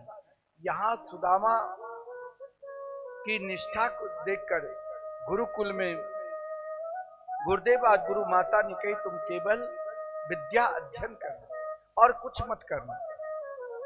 सुदामा जी 2, 4, 10 दिन 20 दिन तो विद्या अध्ययन करने लगे। एक दिन सोचा, पहले नियम था कोई भी साधु संतों के आश्रम में गृहस्थ लोग जाया करते थे ना, आश्रम के शिष्य जन उतना सेवा कर लेते थे। नाम पहले उतना धन नहीं था तो झाड़ू ही लगा लिया, को बर्तन ही साफ कर लिया, कुछ ना कुछ सेवा करने के बाद ही वहां प्रसाद ग्रहण करते ताकि दोष ना लगे। और आजकल तो महाराज विपरीत है, आते ही एसी रूम चाहिए, नहीं दोगे तो नाराज होकर चले जाएंगे, दोबारा आएंगे भी नहीं। तो फिर वही स्तर तक रहना पड़ता है। लेकिन आज सुदामा नाराज हो गए। आज सुदामा ने सोचा कि जब तक गुरुदेव कोई कार्य नहीं देंगे तब तक मैं यहाँ रहूंगा नहीं और ना अन्न जल कुछ ग्रहण करूं। सुदामा जब नाराज हो गए, उदास, अन्न जल को त्याग दिया, निरंतर महाराज जो गुरु देव के निकट बैठे रहते थे, आज महाराज उदास बैठे। गुरुदेव ने कहा सुदामा कारण क्या है? गुरु माता सुदामा को सबसे अधिक प्रेम करती। आज सुदामा निकट आकर कहा क्या हमसे कोई गलती हो गई? हमें कोई ना कोई कार्य तो दो, क्योंकि मेरे लिए वो कार्य ही मेरे लिए गुरु मंत्र बन जाए। देखिए गुरु मंत्र में चाहे सदगुरु के द्वारा आपको कुछ बता दे, केवल आप उसे मंत्र स्वरूप स्वीकार कर लोगे ना तो ये विश्वास रखना एक दिन मंत्र के अधिष्ठात्री देव जो श्री राम कृष्ण है आपको जरूर दर्शन देंगे। एक बार क्या हुआ, एक बहुत श्रेष्ठ महात्मा थे, नाथ संप्रदाय के भजनानंद जी थे, निरंतर गुदरी को ओढ़कर भजन में लगे रहते। उनके प्रभाव को देखकर कोई महात्मा के को देखकर नहीं पड़ता है। अब देखिए प्रेमानंद बाबा के पास हजारों साधु संत अपने आप रहने लगे, वो एक प्रभाव हो जाता। महाराज उनके भाव क्या होगा वो सोचने की जरूरत नहीं, लेकिन वो लगते हैं सबको महाराज जरूर कोई न कोई त्याग है। अब उन महात्मा के पास हजारों भारत वर्ष के अनेक साधु संत महात्मा आ गए। कोई वेदांत के अध्ययन कर रहा है, कोई पुराणों के अध्ययन कर रहा है, कोई महाराज स्वयं अपने आत्म चिंतन कर रहा है। एक महाराज पागल टाइप के सीधा साधा गांव के गवार सब समझते थे कि ये पागल है, वो आ गया, कहा बाबा मुझे भी दीक्षा दे दो ना, आपने इतने इतने बड़े बड़े ब्रह्मचारी साधु संतों को दे रखे हो, मुझे भी दीक्षा दे दो। बाबा ने मजाक में कहा कि हाँ तेरे को मैं दीक्षा दे दिया, जाओ आज से तू धान कुटो, तेरा काम हो गया धान कुटना, और उतना धान कूट कर तैयार करो, रोज चावल तैयार करो और भंडार में दो ताकि रोज भंडारा चले तो तेरा काम आ जाए, यही सेवा। वो गदगद हो गए, गांव के सीधे साधे थे। अब वो रोज धान काट के लाता था, धान तैयार करके चिरवा तैयार करते ही चावल और भंडार में रख देते। ये काम 1-2 दिन नहीं किया, वर्षों गुरुदेव वयोवृद्ध हो चुके थे। आज गुरुदेव ने भी सोचा महाराज यहाँ हजारों ब्रह्मचारी है, शिष्य तो एक को ही उत्तराधिकारी बनाना है, महंत तो एक ही बनेगा, तो किसी एक को अपना उत्तराधिकारी नियुक्त करो। आज प्रातः काल गुरुदेव ने सभी ब्रह्मचारी साधु संतों को कहा महाराज कल सब सत्संग भवन में प्रातःकाल उपस्थित हो जाना, और जिसे मैं बुलाऊं, और मैं जो गुदरी ओढ़ता हूं ना, ये गुदरी जिसके ऊपर मैंने डाल दिया वही इस आश्रम के उत्तराधिकारी बनो। वहां पर सब बड़े बड़े वेदांती, बड़े बड़े न्यायी, बड़े बड़े दार्शनिक, बड़े बड़े वैदिक सब अपने मंत्रों के द्वारा आगे बैठकर अपनी अपनी ऋचाओं के द्वारा वेद गान करे। गुरुदेव एक आसन पर बैठे हुए हैं, अपने आत्मचिंतन कर रहे हैं, प्रभु के मंगलमय नाम के स्मरण कर रहे हैं। वहां सामने एक विशाल दीवार पे पास में रख दिया एक कलम और कहा इस पर अपना तुम अनुभव लिख कर जाना। वहां बड़े बड़े न्यायिक था, अपने सिद्धांत के अनुसार बताया। गुरुदेव ने मन में सोचा ये इस आश्रम के उत्तराधिकारी लायक नहीं। बड़े बड़े वेदांती थे, वो अपने वेद मंत्रों के द्वारा, ऋचाओं के द्वारा अपना भाव बताया। बोले ये भी इस लायक नहीं है। सब को गुरुदेव ने बुलाकर, लेकिन सब अपने अपने अनुसार भाव बताए, कोई नहीं। आज वही धान कूटने वाले जो आज तक कभी सत्संग भवन में प्रवेश भी नहीं किया, क्योंकि गुरुदेव ने जो मंत्र दिया था कि तुम रोज धान कूटना, वो बेचारा धान कूटने में ही लगा रहता था। भर ज्वाला की तरह उसे क्या पता महाराज क्या वेदांत होते हैं, क्या शास्त्र पुराण होते हैं। वो तो गुरु मंत्र में ऐसे हो चुके थे कि उनको अपने देह की भी सुध नहीं। आज कुछ शिष्यों के साथ में लेकर गुरुदेव ने कहा उनको बुलाओ महाराज, कहाँ है वो धान कुटने वाले, कल तक कोई नहीं पहचानते थे, आज सबका गुरुदेव आज इनको बुलाया है, कारण क्या है? जब उनको बुलाया गया, कहा तुम वर्षों से धान कूट रहे हो गुरु आश्रम में, तुम भी अपना कुछ अनुभव बताओ। उसने एक ही अनुभव कहा, जगत असत्य परमात्मा के नाम रूप लीला धाम ही एकमात्र सत्य है, बाकी सब असत्य है। ये ज्यों ही कहा, गुरुदेव ने अपनी गुदरी उनके ऊपर उठा दिया और कहा तुम ही लायक हो इस आश्रम के उत्तराधिकारी, बाकी आते हैं चले जाते हैं। आज सुदामा ने भी अपने गुरुदेव के निकट आकर जब वो रूठ गए कि मुझे आपने तो कृपा की लेकिन मंत्र नहीं दिया, और जब आप मंत्र नहीं देंगे तो मैं कैसे परमात्मा से मिलूं और कैसे आपको मिलाऊं। मंत्र स्वरूप क्या मिला था? रोज जंगल से समधा लकड़ी लाना। गुरु माता ने कहा बेटा तुम नहीं मानने वाले? बोले नहीं। बोले स्वयं पाकी थी महाराज गुरु माता गुरुदेव, जो भी जंगल में लकड़ी मेरे स्वयं के रसोई में, उतने गुरुकुल में तो बहुत बालक थे, उतना लकड़ी तुम रोज लाना। और सुदामा जब तक नहीं आते थे श्रद्धा लेकर, तब तक गुरुदेव किसी को शिक्षा भी नहीं देते थे। सुदामा नित्य देखिए गुरु सदगुरु के वचन में केवल आपने विश्वास कर दिया और उसे विश्वास के साथ अपना जीवन उनमें लगा दिया, तो जो कह दिए केवल उनमें पालन करने लग जाओ। फिर अपना वहां बड़प्पन मत दिखाना या अपना प्रभाव मत दिखाना, केवल उनमें लगे रहो। सुदामा निरंतर वही रोज जंगल से विधा लकड़ी लेने के लिए जाया करते थे, और रोज जब लकड़ी लेकर एकत्रित होकर आते थे तभी गुरुदेव विद्या अध्ययन अन्य बालकों के साथ सुदामा को कराते थे। आज क्या हुआ? जंगल आज भी महाराज क्षेत्र के विकास तो बहुत हो रहे हैं, फिर भी बगुड़ के बड़े बड़े कांटे हैं। कुंभ में हम लोग भी जाते हैं। तो वहां महाराज कच्चे सड़क पैर में जब समधा ला रहे थे, उसी समय 2-4 कांटे कील पैर में चुभ गए, जिस कारण मूर्छित हो गए। मूर्छित होने के बाद भी उनके चिंतन में कोई कमी नहीं, केवल कि कैसे आज गुरु माता के निकट ये लकड़ी ले जाऊं, ये लकड़ी ले जाऊं, ये लकड़ी। और वो भी गुरु माता के निकट गुरुदेव आज ढूंढते होंगे, यही चिंतन कर रहे थे।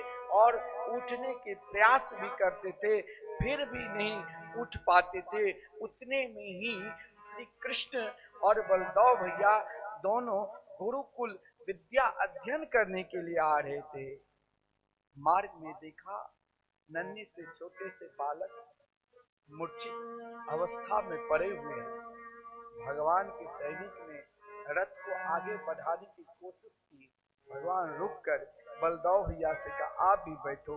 उतर कर सीधे सुदामा के पास जाकर, और महाराज पहले देखिए, आज सुदामा से मिले भगवान, बाद में पहले उस समधा लकड़ी जो जहां तहां गिर पड़े थे उसे उठाकर एकत्रित किया। फिर सुदामा को हृदय से लगाकर भगवान की आंखों में अश्रुपात 1-2-4 बूंद सुदामा के चरण पर गिरे, जिस कारण महाराज सुदामा को एकाएक चेतना जगे। और भगवान स्वयं भक्त के लिए कुछ भी कर सकते हैं। अपने दांत के द्वारा वो जो कील पैर में चुभे थे उसे निकाला, और भगवान ने दूसरा संबोधन किया, मित्र, सखा, सुदामा। लगा कि भगवान को ना जाने, सुदामा आज नहीं बहुत पूर्व से मित्रता धर्म के पालन कर रहे हैं। सुदामा ने भगवान को हृदय से लगाया, लेकिन कहा, आप मुझे मित्र मत कहो, क्योंकि मित्रता भी सामान्य में ही सही है। जहां तक अस्तर होना चाहिए वहीं पर मित्रता सदा बने रहती है। आप कहां राजकुमार, हम कहां एक विपन्न गरीब निर्धन विप्र, ना मेरी माता की पता ना मेरे पिता की पता। और मित्रता में कभी कभी आपसे मित्रता अगर मैं कर भी लूं, हाँ, ये मैं आपको बार बार धन्यवाद दे रहा हूं कि आपने महाराज मेरी रक्षा की।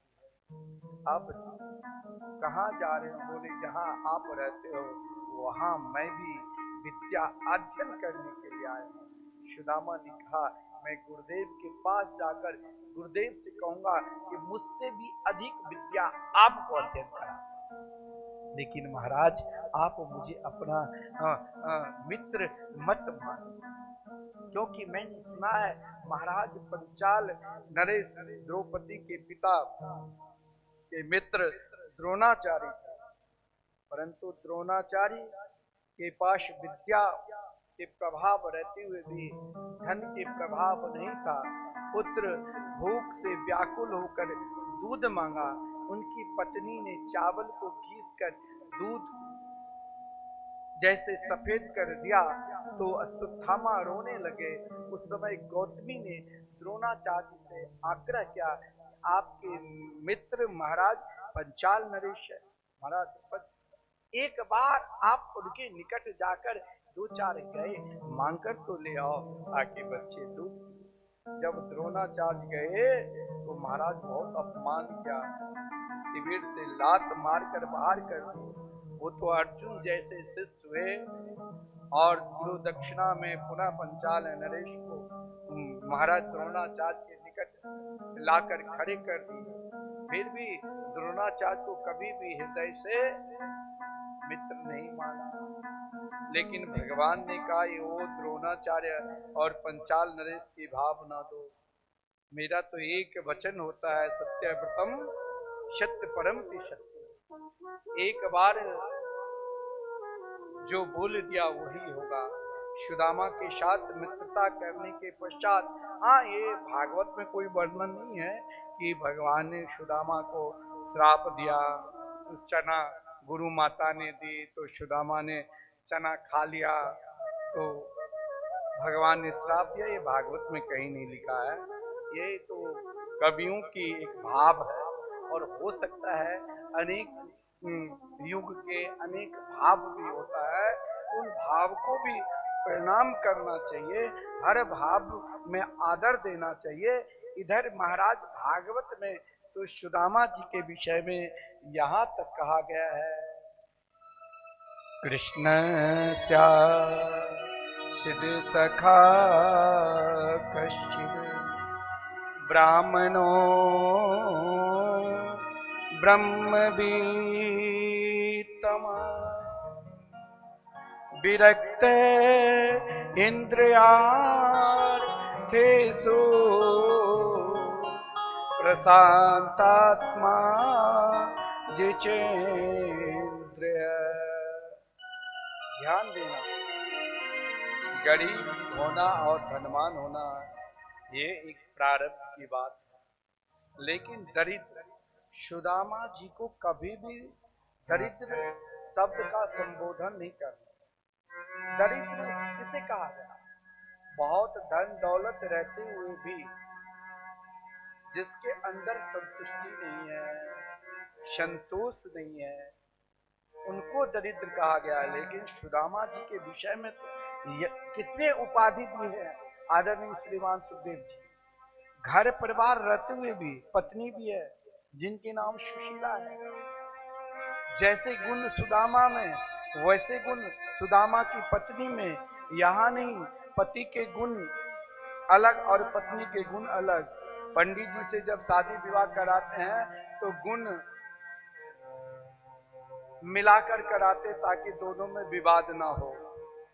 बहुत गुण बने रहते हैं और फिर दाल में तनिक नमक भी कम हो जाए, ज्यादा हो जाए, इसी पर लड़ाई चालू। निरंतर महाराज नाम है शांति, लेकिन घर में निरंतर अशांति फैला कर रखी है। परंतु सुशीला की स्वभाव देखो, सुशीला के विचार देखो, सुशीला की निष्ठा देखो और सुशीला की समर्पित देखो। यही एक पत्नी कहलाने लायक तभी है जो अपने पति को भी परमेश्वर माने। एक पति भी अपने पति लायक तभी हो जो अपनी पत्नी को भी उसी प्रकार धर्म पत्नी माने। भाव दोनों तरफ से होना चाहिए। मानो सुदामा जी 15-15 दिन तक भूखे रहते थे तो उनके साथ सुशीला भी दी। आजकल महाराज यही तो कमी है जिस कारण अशांति है। लेकिन सुदामा जी के पास कुछ नहीं था। सुदामा जी क्या करते थे, जब किसान फसल काट कर ले आते थे ना, तो वहां जो खेत में अन्न गिरता था, गेहूं धान, उसे ले आते थे और महाराज फिर सुशीला तैयार करती थी और महाराज उसी से 2-4 टिक्कर भगवान को समर्पित कर पहले संतान को फिर अपने दोनों बांट कर। कभी कभी बारिश होती थी तो वो भी नहीं मिलता। ये कहा गया कि सुदामा के रहने के लिए कोई कुटिया भी नहीं थी, एक छोटी सी झोपड़ी, पहनने के लिए कोई वस्त्र में एक फटी हुई धोती, पानी पीने के लिए कोई पात्र में फूटे हुए बर्तन। ऐसे स्थिति में रहकर ऐसे व्यक्ति क्या महाराज शांति से रह सकता है? लेकिन यहाँ सुदामा जी के विषय में कहा गया है, शांति के सरोवर में निरंतर गोता लगाते थे। कैसे गोता? तो भगवान के प्रिय सखा निरंतर मानते थे। और महाराज अपने आप को विरक्त भाव जो है उसी में प्रसन्न रहना ही तो विरक्त भाव है। और जब ये भाव हो जाएगा तो मन बेचैन नहीं रहेगा। जो है उसी में हम बहुत खुश है, आनंद है। तो फिर महाराज इंद्रियार्थेषु, संपूर्ण इंद्रियां जो है वो फिर महाराज बेचैन नहीं रहेंगे और जब इंद्रिय शांत है तो मन मुस्कुराते रहेंगे, प्रशांतात्मा। सुदामा निरंतर प्रशांतात्मा मुद्रा, मुस्कुराते हुए रहते। आप कहोगे फिर सुदामा भगवान के पास कैसे गए? देखिए, एक बार क्या हुआ, सुदामा 15 दिन रोज स्वयं सत्संग करते थे और 15 दिन श्री कृष्ण कथा सुशीला सुनाते। और आज 15 दिन तक सुदामा कथा करते करते महाराज भूल गए थे कि मुझे खेत पर अन्न लेने बेगने जाना है। बारिश काफी हो रही थी। आज सुशीला जी की दशा को देखकर भगवान ने सोचा एक बार सुदामा मेरे पास आ जाते, क्योंकि भगवान कहा था सुदामा तुम जरूर एक बार मेरे पास आना। जिस कारण हो सकता है भगवान ने उनको महाराज इस भाव से कहा होगा जो उनको जब तक भगवान लग नहीं जाएंगे तब तक ऐसी ही स्थिति में रहेंगे। आज जब सुशीला सत्संग करने के लिए जा रही थी तो महाराज मार्ग में भगवान स्वयं आकर बार बार एक ही शब्द, एक ही भाव बार बार सुनाते थे। जब सुशीला गोमती नदी में स्नान करने के लिए जा रही थी तो वहीं से महाराज एक शब्द बार बार वही शब्द आते थे, ताकि महाराज कि जिसके मित्र साक्षात द्वारकाधीश श्री कृष्ण हैं, उन सुदामा की क्या यही दशा रही? लेकिन सुशीला तो सुशीला थी। सुशीला जब स्नान करके लौटे पीछे पीछे भगवान बार बार सुशीला जी को सुना कर कि जिनके मित्र स्वयं द्वारकाधीश है, उनकी ये दशा इधर सुदामा कीर्तन कर रहे हैं और इधर सुशीला जब स्नान करके लौटी तो सुदामा प्रार्थना कर रहे थे, क्या मेरो गिनियो ना अपराध लाडली श्री राधे। मेरे गिनियो ना अपराध लाडली श्री राधे। मेरो गिनियो ना अपराध लाडली श्री राधे। मेरे गिनियो ना अपराध लाडली श्री राधे। लाडली श्री राधे। लाडली श्री राधे। श्यामा श्री राधे। स्वामुनि श्री राधे। मेरो गिनियो ना अपराध लाडली श्री राधे। मेरे गिनियो ना अपराध लाडली श्री राधे।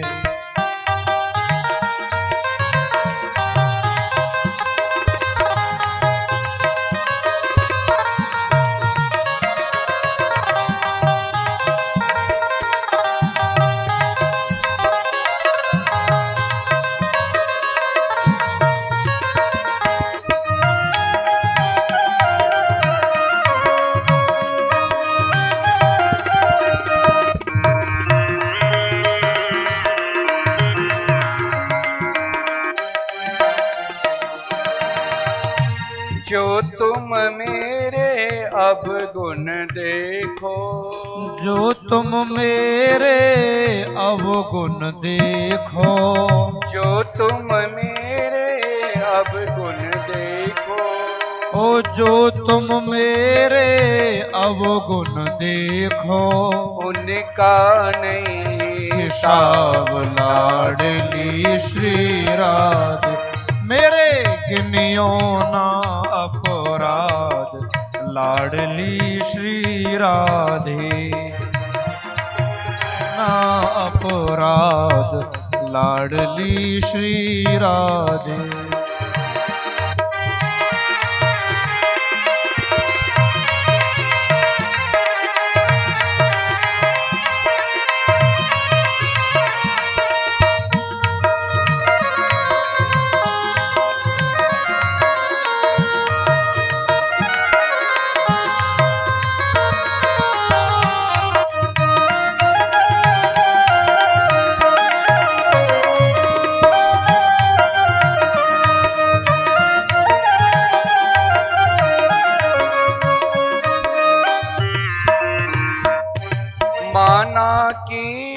मैं पतित बहुत हूँ। माना कि मैं पतित बहुत हूँ। माना कि मैं पतित बहुत हूँ। माना कि मैं पतित बहुत हूँ। पतित पावन है तेरो नाम लाडली श्री राधे।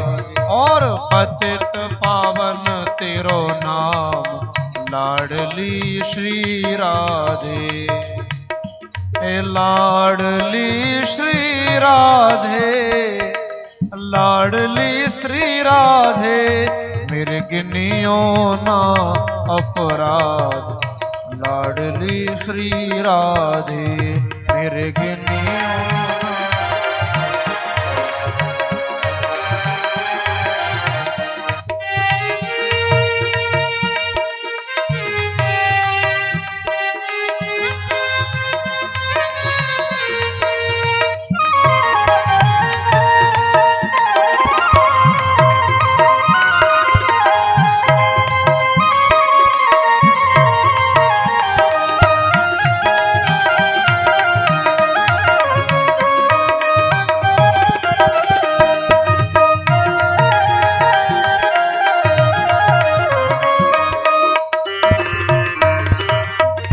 अष्ट सखिन में कोटि गोपिन में। अष्ट सखिन में कोट गोपिन में। अष्ट सखिन में कोटि गोपिन में। अष्ट सखिन में कोट गोपिन में। लिख ली जो मेरो नाम लाडली श्री राधे। लिख ली जो मेरो नाम लाडली श्री राधे। ए लाडली श्री राधे, लाडली श्री राधे, लाडली श्री राधे,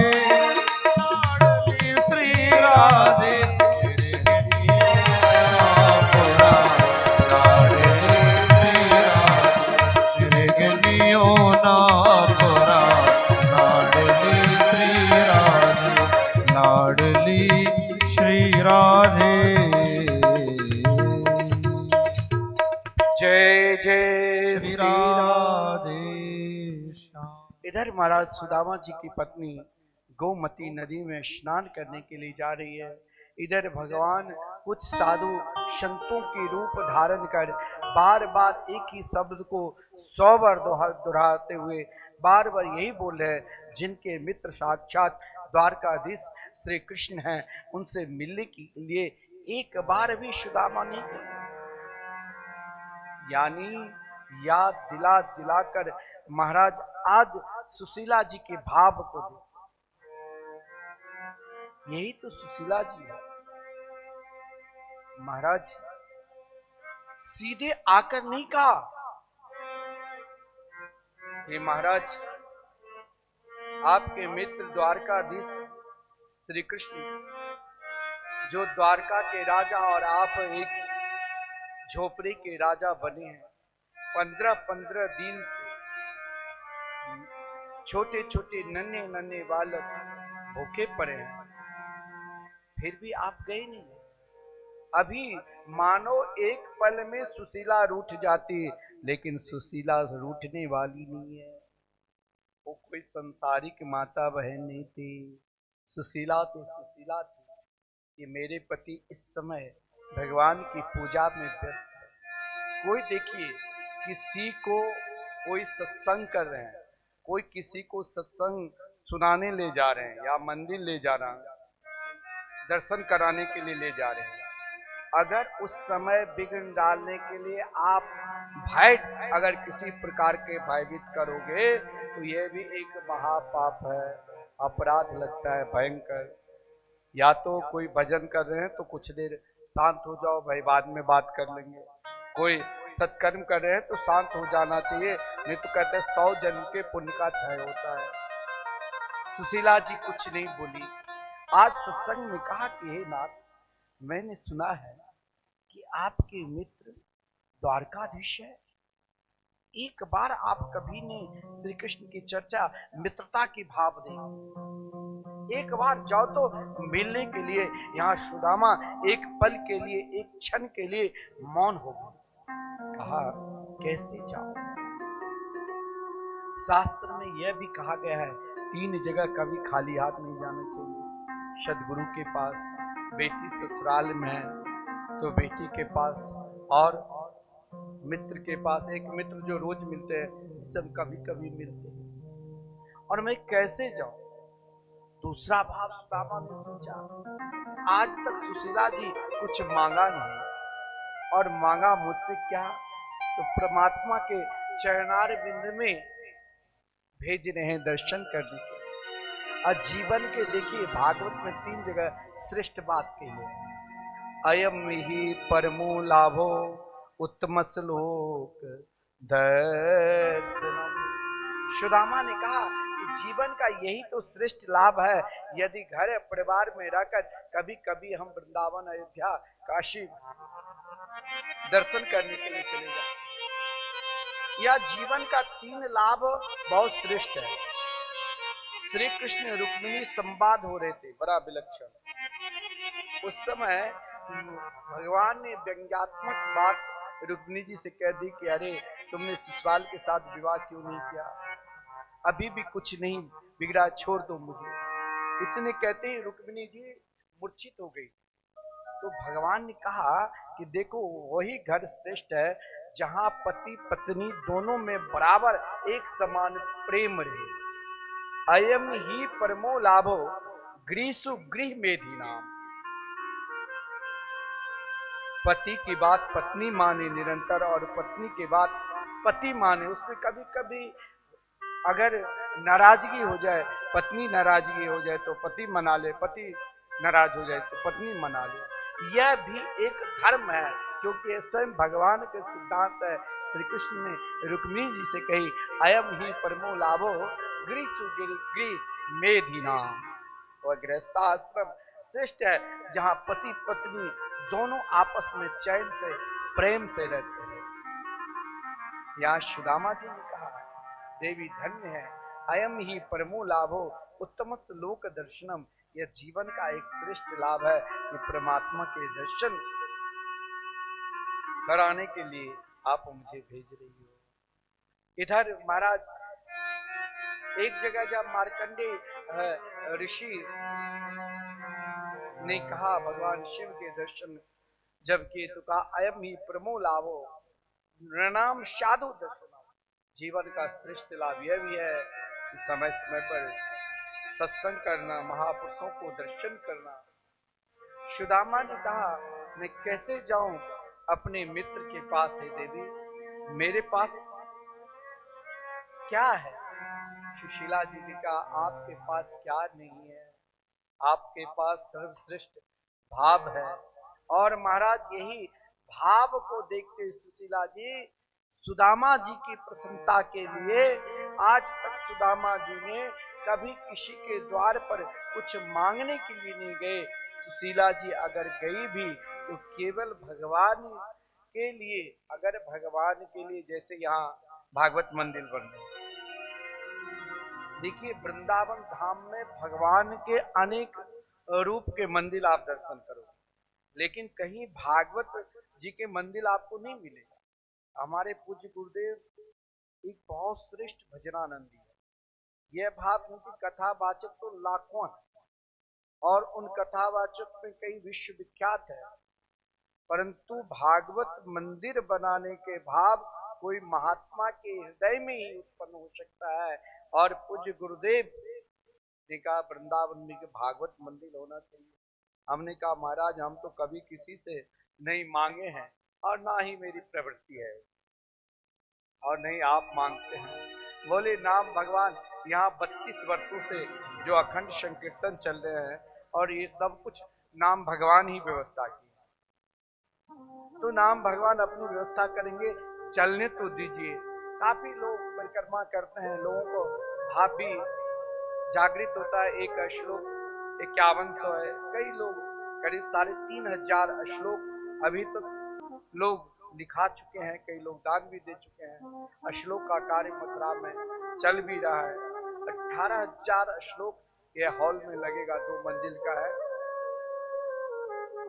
और महाराज भागवत सदा निरंतर वृंदावन धाम में एक साथ जब आप कभी आओगे, दर्शन करोगे, ये कोई महात्मा ही भाव कर सकते हैं। सुदामा जी के भाव और सुशीला जी के भाव को देखो। 4 घर में 4 मुट्ठी चावल दिया लो, उससे अधिक मांगा है। और महाराज वो 4 रंग के चावल 4 प्रकार के था, या चिरवा कह लो। लेकिन अब कौन से वस्त्र में दे? वस्त्र भी फटी हुई है, वही फटी हुई वस्त्र को 2-4 लड़ी कर दिया। लेकिन चावल जब देखा तो महाराज कभी कभी क्या होता है, प्रसन्नता में जो आंख से अश्रुपात होती है वो ठंड कर, और वही दुख में जो आंख से अश्रुपात होती है गरम। सुशीला जी सोचने लगी, ये चावल जो माखन खाने वाले हैं, ये कठोरता रूपी चावल कैसे स्वीकार करेंगे। महाराज आंख के अश्रुपात के द्वारा भगवान को सबसे प्रिय क्या है, जब हम एकांत में उनके लिए रोते हैं। और महाराज भगवान के लिए कैसे ये चावल दूं। और महाराज ये सोचते हुए वो कठोरता रूपी चावल आंख के अश्रुपात के द्वारा गरम गरम अश्रुपात टपकने से चावल भात की तरह खिल गए। मानो ना कोई पत्र ना ही कोई परिचय। सुदामा जी जब आया, चावल की पोटरी ली। महाराज सुदामा की स्थिति भी महापुरुष लोग वर्णन करते हैं, बहुत दुबले पतले, फटी हुई धोती, टूटे हुए एक बर्तन, टूटे हुए एक छड़ी, और महाराज पैर में बमैया फटी हुई है। मस्तक पर विलक्षण तेज भाव लेकर चल रहे हैं कि द्वारकाधीश से मिलना है, द्वारकाधीश से मिलना है। उस भाव में डूबते हुए मार्ग में चल रहे हैं। कभी भूख लगती है और कभी प्यास लगती है, कभी भी मन में उदास होकर यह विश्वास को नहीं तोड़ा, उदास होकर निराश होकर बैठ जाते थे, कभी मूर्छित हो जाते थे और कभी पुकारते रहते थे, श्याम सुंदर सदा हमको प्यारे रहे, हम उन्हीं के रहे वो हमारे रहे, हम उन्हीं के रहे वो हमारे रहे। श्याम सुंदर सदा हमको प्यारे रहे, हम उन्हीं के रहे वो हमारे रहे। श्याम सुंदर सदा हमको प्यारे रहे, हम उन्हीं के रहे वो हमारे रहे। मोह माया की नदियाँ बही जा रही, मन की ममता को खींचे चली जा रही। मोह माया की नदियाँ बही जा रही, मन की ममता को खींचे चली जा रही। उनकी तस्वीर दिल मन में उतारे रहे, हम उन्हीं के रहे वो हमारे रहे। सुदामा जी मार्ग में एक विश्वास के साथ जब व्यक्ति के अंदर विश्वास उत्पन्न हो जाता है तो सब कुछ भूल जाते हैं कि मुझे भगवान के दिव्य धाम में जाना है। आज द्वारका देश के धाम जाने के लिए सुदामा मार्ग में कभी भूख लगती थी, कभी प्यास लगती थी, कभी जिंदगी से उदास हो जाते थे। जो ही जिंदगी से उदास होते थे भगवान आकर मार्ग बता देते थे। इस प्रकार जिस प्रकार चल रहे हैं सुदामा, बरसों लग जाएंगे। सामने अनेक समुद्र के किनारे छोटे छोटे नदियां पड़ी। अब महाराज पहला ही नदियां देखकर सुदामा ने सोचा इस विशाल नदी को पल्ली पार कैसे करो। महाराज जिस कारण सुदामा वहां उदास बैठ गए। संध्या के समय सब अपने अपने नौका को वहीं पर लगाकर चले गए थे, लेकिन जब सब छोड़ दे तो ये कभी नहीं छोड़ना किया। ये निरंतर पहचानना कि सब छोड़ सकता है, लेकिन मेरे गोविंद, मेरे गोपाल, मेरी कन्हैया मुझे कदापि नहीं छोड़। जिस डगर से मुरलिया की धुन आएगी उस डगर पे उमरिया ये कट जाएगी। जिस डगर से मुरलिया की धुन आएगी उस डगर पे उमरिया ये कट जाएगी। उस डगर पे उमरिया ये कट जाएगी। उनकी नजरों के हम तो दीवाने रहे, हम उन्हीं के रहे, वो हमारे रहे। श्याम सुंदर सदा हमको प्यारे रहे, हम उन्हीं के रहे, वो हमारे रहे। सुदामा जी के तटस्थ विश्वास ने महाराज नौका चलाने वाले को भी भेज दिया। नौका पर बैठ भी गए। मार्ग में भगवान ने कई प्रकार की परीक्षा भी ली, लेकिन सुदामा के भाव को देखकर पल्ली पार कर दिया। सुदामा थक कर एक पल के लिए सोचा विश्राम कर लूं। भाव जगा, नेत्र बंद हुए। भगवान ने योग माया को आदेश दी कि मेरे मित्र जिस प्रकार चल रहे हैं बरसों लग जाएंगे, क्यों नहीं शीघ्र मेरे महल के समीप ही भेज दो। सुदामा जी जब जगा तो वही महाराज शिवालय अपने आप को द्वारका नगरी में देखा। द्वारका नगरी में वो विशेषता है, जिस मार्ग में आप जाओगे, जिस मार्ग से गुजरोगे, हर मार्ग में आपको एक ही नाम श्री कृष्ण के मंगलमय नाम सुनाई देगा, जय श्री कृष्ण, जय श्री कृष्ण। यहाँ सुदामा तो चारों तरफ जिस नामामृत में निरंतर गोता लगाते थे, वही नामामृत को आनंद लेते हुए चारों तरफ देखा। बहुत प्रसन्नता हुई। जिन प्रसन्नता के कारण सुदामा ने द्वारका के एक एक नगरी को देखा कि वाह, मेरे प्रभु ने कितनी सुंदर ये महल बनाया है। महल बनाने वाले कहाँ मिलेंगे? किसी से पूछा, बोले वही सामने तो बैठे हैं। जो ही सामने जाने लगे, द्वारपालों ने कहा, महाराज कहाँ जा रहे हो? बोले अपने मित्र श्री कृष्ण से मिलने के लिए। यह भाव जो ही कहा कि श्री कृष्ण के मित्र हैं आप, साष्टांग चरणों में, ये तो वैसे ही भजन है, नहीं गाते? अरे द्वारपालों कन्हैया से कहना। द्वारपाल ने धक्का दे दिया कि कोई भटकते भटकते, ये तो भजन है।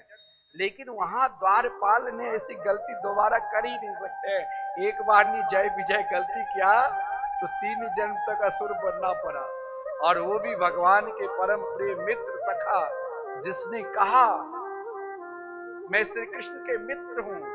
साष्टांग दंडवत के द्वारपाल ने और महाराज वहां सुदामा जी को पूजन करने लगे। सुदामा जी तनिक घबरा गए, बोले जाओ कन्हैया से कहना। जो ही गए कि महाराज आदर सूचक भाषा में कहा शीश पगा। आदर सूचक भाषा शीश पगा न झगा तन पे,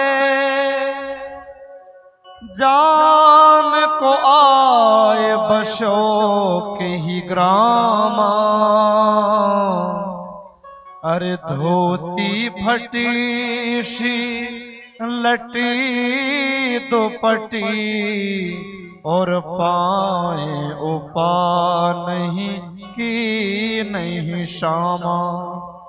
द्वार खड़ो द्विज दुर्बल एक, रहो सोचक बसोधा अभिरामा। पूछत दीन दयाल को धाम, बतावत अपनो नाम सुदामा। पूछत दीन दयाल को धाम, बतावत अपनो नाम सुदामा। द्वारपाल के भाव देखो, भगवान के पास दौड़ते हुए क्यों गए, क्यों एक पल के लिए रुका? क्योंकि भगवान अभी महाराज दोपहर के भोजन करने के पश्चात वो समय था जो अपने कक्ष में विश्राम करने। लेकिन आज भगवान तो प्रतीक्षा कर रहे थे अपने सबसे प्रिय सखा, सबसे प्रिय मित्र सुदामा के। जो ही द्वारपाल ने महाराज संबोधन के साथ कहा कि मैंने अपने जीवन में ब्राह्मण देव बहुत देखे, लेकिन प्रथम बार ऐसे ब्राह्मण देव देखे जो महाराज पैर में बमिया फटी हुई है, एक ही धोती आधी पहने हुए है, आधी ओढ़ी हुई है। महाराज इतने पतले हैं जो उनके हड्डी एक एक छोटे बच्चे भी गिनती कर ले, परंतु मस्तक पर दिव्य तेज है। मुख से श्री कृष्ण नाम निकल रहे हैं और अपने आप को अपना नाम सुदामा सु अक्षर सुनते ही भगवान ऐसे भाव के साथ दौड़े जो आज अपने संपूर्ण मर्यादा को त्याग कर वहां संपूर्ण मंत्रीगण उपस्थित थे, रुक्मिणी जी दीदी सब महाराज व्याकुल होकर कहाँ जा रहे हैं द्वारकाधीश। और महाराज यूं ही अपने प्रिय सखा सुदामा को देखा, हृदय से लगा लिया। बार बार बार बार भगवान सुदामा को छोड़ ही नहीं रहे थे। महाराज सुदामा की दयनीय स्थिति को देखकर भगवान के आंख में बार बार अश्रुपात, जिसे सुदामा के अभिषेक कर दिया, संपूर्ण शरीर की पीड़ा को दूर कर दिए। भगवान ने अपने समान सुदामा को सुंदर श्रृंगार किए और महाराज भगवान ने स्वयं जिस आसन पर रुक्मिणी जी बैठती थी उस आसन पर सुदामा जी को दिया बैठने के लिए। रुक्मिणी जी पूजन की, संपूर्ण 16,100 रानी ने आशीर्वाद लिया। एक आधार पर सुदामा जी जिस दिन आए उसी दिन चल दिए। एक आधार पर 7 दिन तक निवास की, जिस क्रम में भगवान ने पूछा, मित्र मेरे लिए क्या लाए हो, क्योंकि बड़ा दोनों में संवाद है। लेकिन जब सुदामा ने कहा आपको मैं क्या दूं, बोले मेरी भाभी जो भेजा वही दो। महाराज शर्म के मारे सुदामा जी दे नहीं रहे थे। भगवान ने लपक से वो चिरवा ले लिया और स्वयं एक मुट्ठी खाकर संपूर्ण धरातल में सबको तृप्त करते हुए दूसरे मुट्ठी में देवराज इंद्र को तृप्त कर दिया। और तीसरे मुट्ठी जो ही लेने लगे तो महाराज उस समय स्वयं लक्ष्मी जी ने हाथ पकड़ लिए। बड़ा सुंदर भाव है भजन का। एक बार भाव के साथ हम वृंदावन में, तो वृंदावन चले। चलो रे मन, चलो रे मन श्री वृंदावन धाम, रटेंगे राधे राधे नाम, मिलेंगे कुंज बिहारी ओढ़ के कामरकारी, मिलेंगे कुंज बिहारी ओढ़ के कामरकारी। चलो रे मन श्री वृंदावन धाम, चलो रे मन श्री वृंदावन धाम। रटेंगे भैया राधे राधे नाम, मिलेंगे कुंज बिहारी ओढ़ के कामरकारी।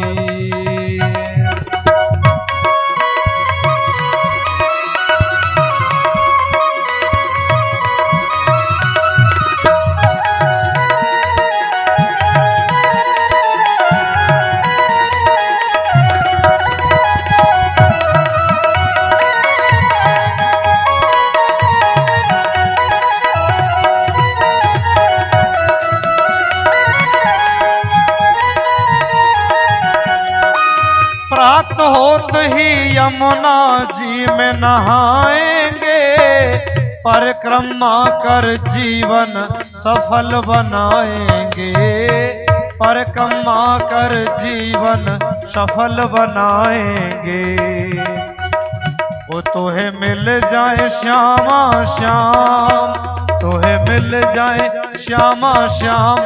रटेंगे भैया राधे राधे नाम, मिलेंगे कुंज बिहारी ओढ़ के कामरकारी।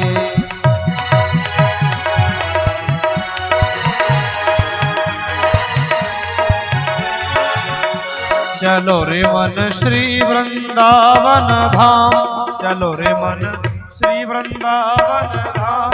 रटेंगे राधे राधे नाम, मिलेंगे कुंज बिहारी ओढ़ के कामरकारी। मिलेंगे कुंज बिहारी ओढ़ के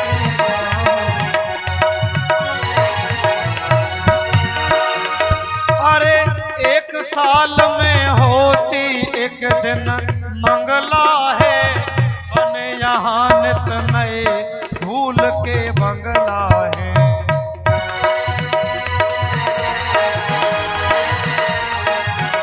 अरे एक साल में होती एक दिन मंगला है, बने यहाँ नित नए फूल के बंगला है।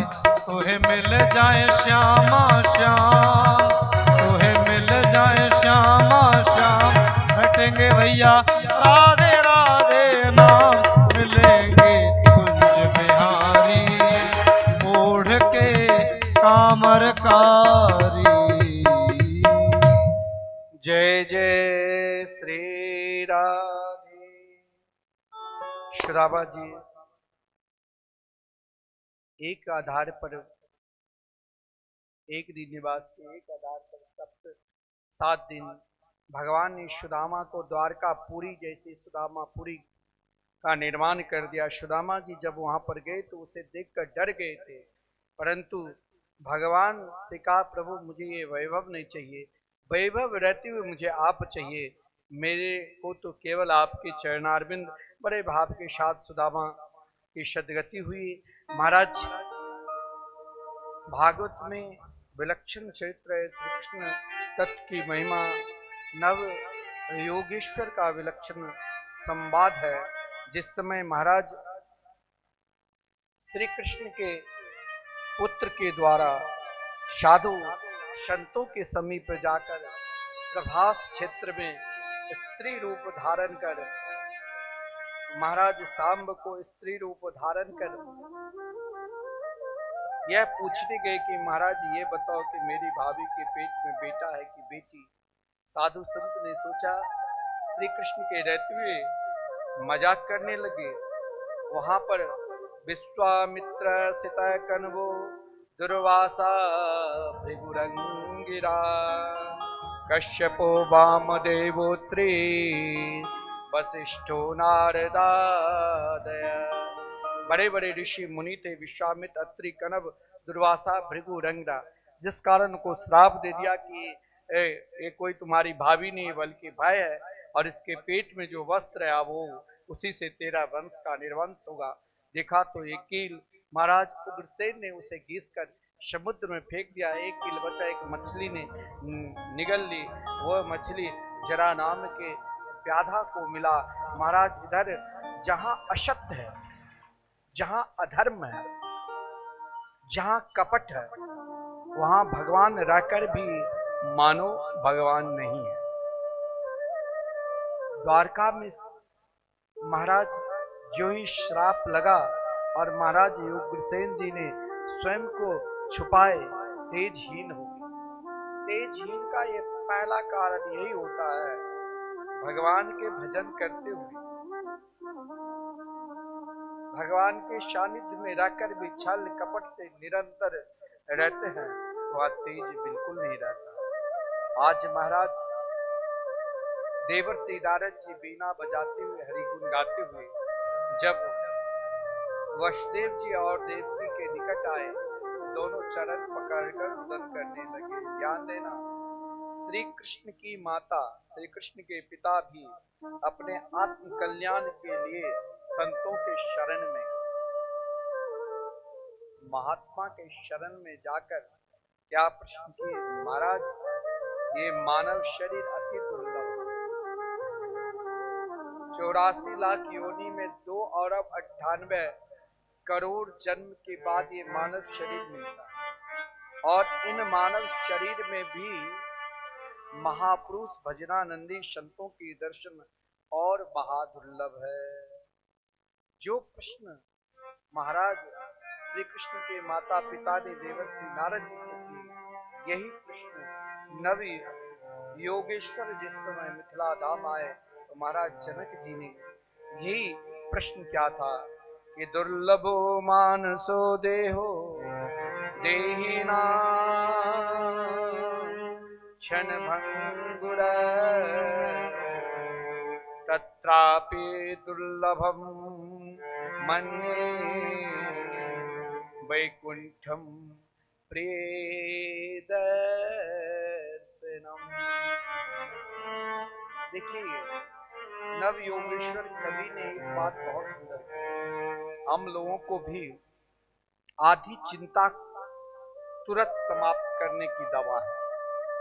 घर में लगता है बेटा परेशान है, बहू परेशान है, परिवार में कुछ न कुछ विघ्न है, महाराज कोई कुछ कर तो नहीं दिया, कोई कुछ ये नहीं कर दिया।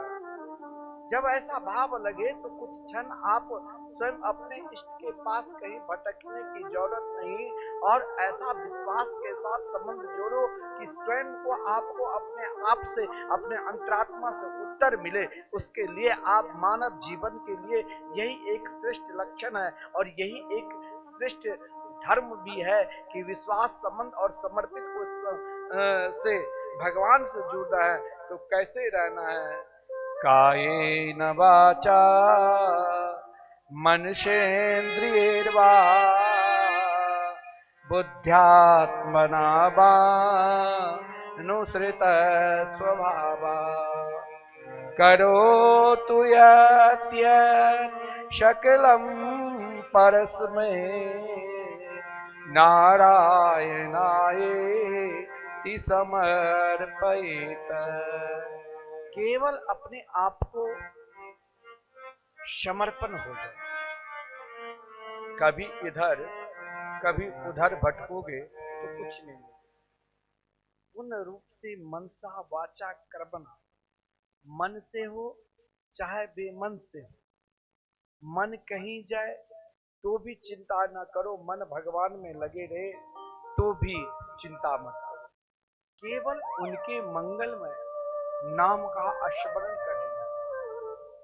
नाम रूपी बाण में वो शक्ति है जो संपूर्ण द्वंद्व, किसी भी प्रकार के द्वंद्व से आप यदि स्वयं दुखी हो तो संपूर्ण द्वंद्व की एक ही दवा है, एक ही औषधि है, वो कहीं नहीं मिलेगी। वो कहाँ मिलेगा? तो भवो सदा चोत्र मनोभिरामा। आप जब जितना हो सके अधिक से अधिक नाम जाप करो, नाम निष्ठ हो जाओ, नाम में डूब जाओ। ये नव योगेश्वर संवाद में केवल नाम की महिमा मुख्य रूप से कहा। मन कहीं भी जाए, लोग नहीं कहते अरे मन तो कहीं है फिर भी भजन कर। मन जाने दो जिधर जा रहा है, लेकिन हमें भजन नहीं छोड़ना है। हमें निरंतर भगवत चिंतन करना है। अगर हम नाम जाप करते हैं ना, तो अपने आप पूजा में भी मन लगेगा, अपने आप भगवान की कथा में भी मन लगने लग जाएगा, हर श्रेष्ठ कार्य में अपने आप मन लगने लग जाएगा। केवल अपना संबंध भगवान के मंगल में नाम में रखो, फिर स्थिति वही हो जाएगी। दत्तात्रेय यदु संवाद में 24 गुरु में यही है, फिर हर स्थिति में आप मुस्कुराते रहो। फिर शरीर में किसी भी प्रकार के मन अधिक क्रोध आएगा तो महाराज पृथ्वी की तरह आप भी अपने अगर नाम स्मरण करते हो तब स्वभाव शांत हो जाए। जीवन में किसी भी प्रकार से भगवान से जुड़ो। इस कलयुग में भी महाराज भगवान जब अपने दिव्य धाम को चले गए, उस समय महाराज दिव्य धाम जाने वक्त सर्वप्रथम जितने भी 99 लाख यदुवंशी आए थे देव स्वरूप में, सबके सब चले गए। महाराज भगवान स्वयं अपना रथ को भी भेज दिया, और जब भगवान जाने लगे तो भगवान कहीं नहीं। लिखा है तेनंग बांगमयी मूर्ति प्रत्यक्षा वर्तते हरे, भगवान साक्षात श्रीमद् भागवत महापुराण में समान। और इस कलियुग में भागवत भगवान के अभिनश्वर स्वरूप है, गीता भगवान के वाणी का अवतार है। गीता पुत्र है। गीता में भगवान वर्णन करते मन दे दो, क्या कहीं उसका उत्तर गीता में मिलेगा? वो उत्तर तो आपको भागवत में मिलेंगे। मन किसने दे दिया? तो ब्रजांग ने, ब्रज की गोपी ने। क्योंकि भागवत साक्षात भगवान के अभिनश्वर स्वरूप है। कलयुग के राजा का भी वर्णन है, कैसे है वर्तमान समय में, पहले थे कैसे हैं और आए कैसे रहेंगे। कलयुग की अवस्था के भी वर्णन है। 4,32 वर्ष तक कलयुग की अवस्था है। आज अभी श्रीमान सुखदेव जी ने महाराज परीक्षित से यही प्रश्न किया था कि तुम्हारे अंदर जो पशु बुद्धि है उस बुद्धि को निकाल दो। जीवन में पशु बुद्धि कब तक है कि मैं मरूंगा। जब आप भगवान के हो चुके तो आपके अंदर यही भाव होना चाहिए कि शुद्धोस्मि नु गृहीतोस्मि भवता करुणात्मना। महाराज परीक्षित जब संपूर्ण भागवत कथा श्रवण कर लिए तो आदरणीय श्रीमान सुखदेव जी ने कहा, अब मैं जहां से आया हूं वहीं जा रहा हूं। कहां से? दिव्य गोलोक धाम से, राधा रानी के करार बिंद पर रहने वाले। लीला शुकोयम वृषभान जाया पवित्र चंचु प्रिय चुंबन एकांतिको नन रस पाठी गोलोक प्रसादा सदा निवासी। हम जहां से आए हैं वहीं हम भी जाएंगे, लेकिन आप भी जाओगे किसके सहारे? तो मैंने जो सहारा दिया, कौन सा? भगवान की कथा। महाराज परीक्षित ने कथा सुनकर, अरे शरीर को तक्षक काट कर खाया, फल के माध्यम से उनके पुत्र जन्मे जैन ने सबके मारने की यज्ञ क्या अस्थि ऋषि ने समझाया तुम्हारे पिता को सदगति मिली। लेकिन सदगुरु ने जिस दिन कथा श्रवण कराए उसी दिन आदरणीय श्रीमान सुखदेव जी ने कहा था कि आज के 7वें दिन तुम्हें मैं प्रिया प्रीतम के निज सहचरी रूप प्रदान कर दूं। जो बड़े बड़े योगी यति सन्यासी को भी दुर्लभ है, जिनको ये अनन्य उपास कहीं समान असको बर्भाते। कोई ऐसे भाग्यशाली है जो इस तत्व को प्राप्त कर सकते हैं। इसीलिए महाराज परीक्षित अगर भयभीत व्यक्ति तो कभी ये नहीं कहेंगे महाराज हम बहुत खुश हैं, हम बहुत प्रसन्न हैं। महाराज परीक्षित ने यहाँ तक कहा था, सिद्धोस्मि नु गृहीतोस्मि भवता करुणात्मना। आपने तो हमें बिल्कुल सिद्ध कर दिया। वेद सखा प्रसखाओं की वर्णन है। श्री सूत जी से शौनकादिक ऋषि ने कहा कि भगवान 7 दिन तक आपने कथामृत का रसास्वादन कराए, किसी कारण बसात बीच में उठ गए या नहीं हम श्रवण कर पाए, एक बार आप संपूर्ण कथा की सार तत्व श्रवण करा दें। देखिए श्रीमद् भागवत महापुराण में 12 स्कंद और 335 अध्याय है, लेकिन उनसे पूर्व 6 आध्यात्मिक महात्मा ज्ञान वैराग्य और भक्ति चाहिए तो भागवत भगवान के शरण में जाओ। 3 अध्याय तक ज्ञान वैराग्य भक्ति की कथा है। पापी दुराचारी भी हो, यदि भगवान के शरणागति को स्वीकार कर लिया फिर दोबारा पाप नहीं किया तो उनका भी कल्याण होता है। 2 अध्याय तक धुंधकारी चरित्र है और भागवत कथा कैसी सुननी चाहिए, भागवत के क्या नियम है, 1 अध्याय तक ये वर्णन है। इस प्रकार 6 आध्यात्मिक महात्मा की कथा सुनाए थे। प्रथम स्कंद में 19 अध्याय है। प्रथम अध्याय में मंगलाचरण है, 6 प्रकार के प्रश्न है। द्वितीय अध्याय में सूजी भगवान के ध्यान करते हैं अपने गुरुदेव के। तीसरे अध्याय में भगवान के संपूर्ण अवतारों 24 अवतारों की कथा है और 4 से लेकर 6 तक भागवत की कैसी रचना हुई, देवर्षि नारद जी के पूर्व चरित्र है। 7 से लेकर 15 तक जिसमें महाराज कुंती स्तुति, भीष्म स्तुति, परीक्षित का जन्म कर्म, पांडवों के स्वर्गारोहण और महाराज परीक्षित के राज्याभिषेक। 17 इन अध्याय में पृथ्वी धर्म संवाद है। 18वें अध्याय में परीक्षित के श्राप लगते हैं और 19वें अध्याय में श्रीमान सुखदेव जी का आगमन होते हैं। इस प्रकार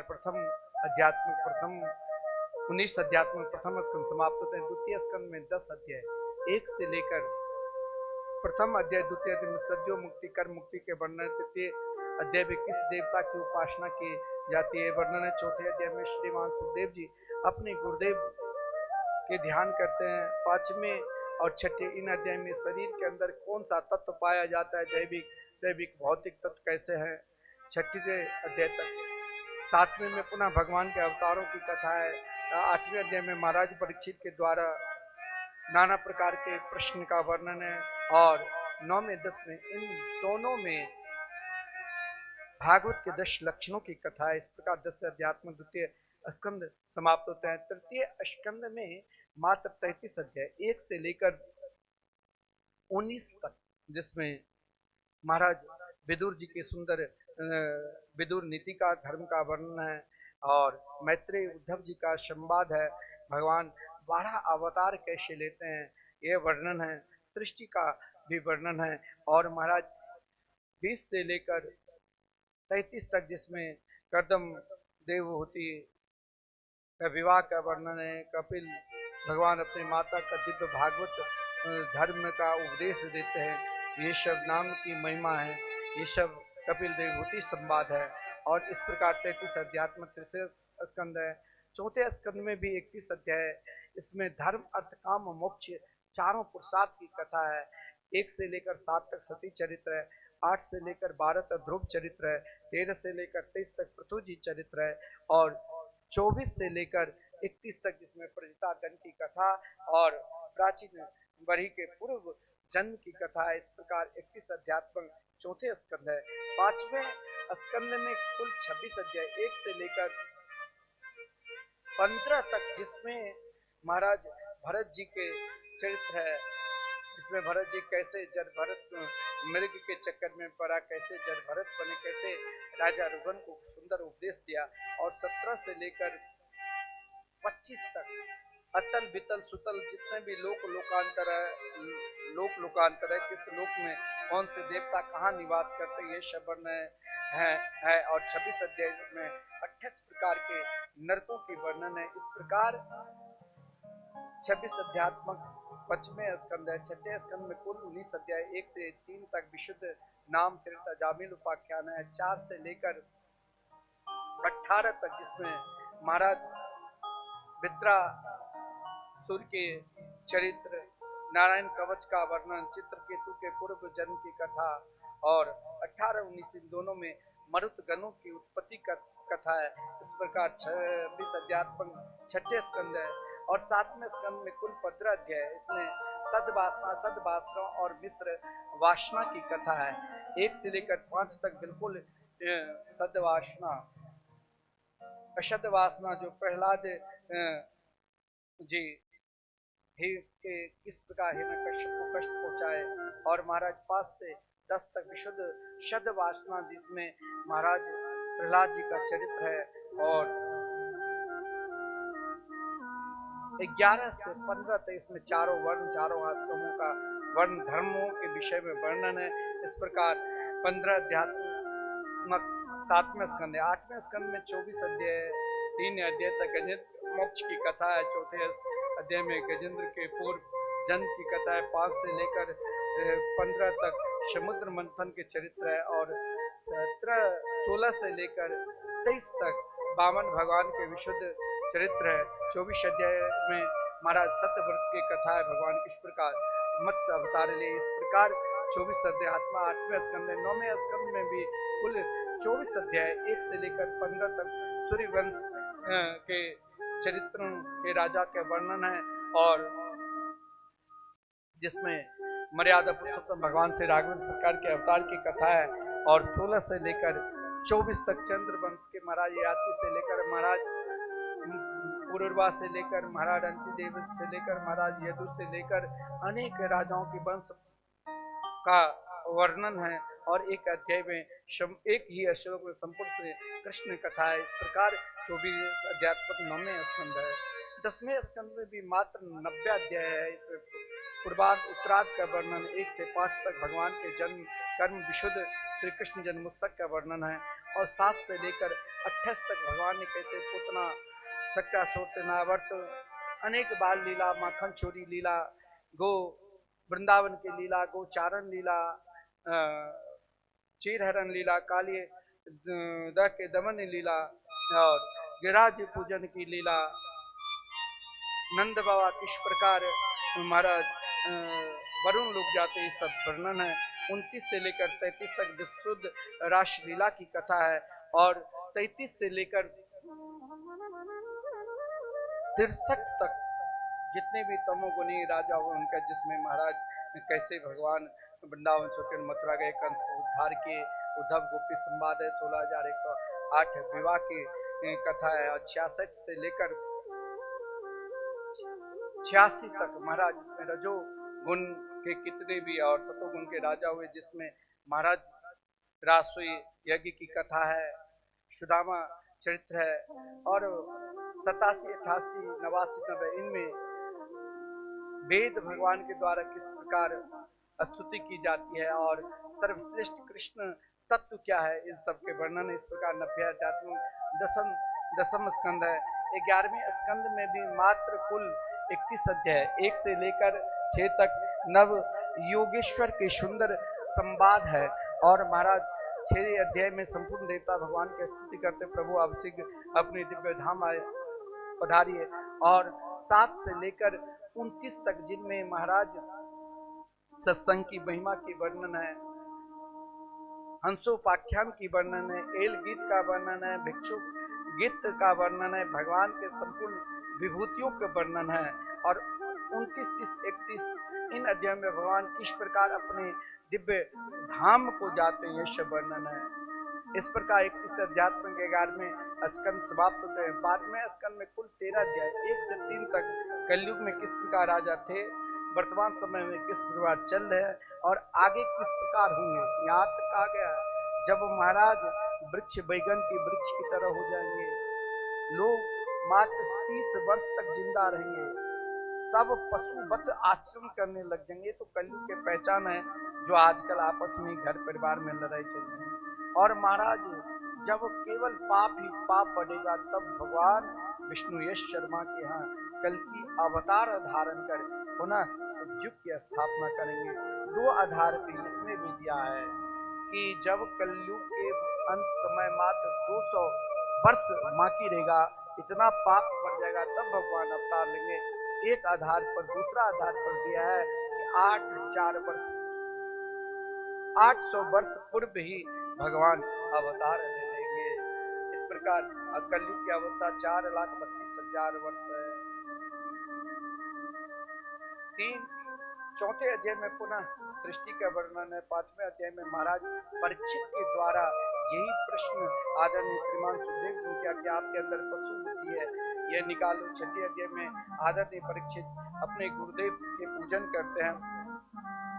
और 7, 8, 9 इन तीनों अध्याय वेद की शाखा प्रशाखाओं के वर्णन है। 9, 10, 11 इन अध्यायों में मार्कंडेय ऋषि का चरित्र है। 12वें अध्याय में संपूर्ण अध्याय के सारे तत्व है। और अंतिम अध्याय में 13वें अध्याय में केवल महाराज किस पुराण में कितने श्लोक है ये वर्णन है। श्रीमान सुखदेव सूत जी सोनकादिक सिका निर्मलानाम यथा गंगा देवानाम मच्युतो यथा वैष्णवानाम यथा शंभु पुराणानाम इदम यथा। जैसे संपूर्ण नदियों में सर्वश्रेष्ठ गंगा नदी है, संपूर्ण देवता में सर्वश्रेष्ठ राम कृष्ण है, उसी प्रकार संपूर्ण वैष्णवों में सर्वश्रेष्ठ वैष्णव के आचार्य भगवान शिव है।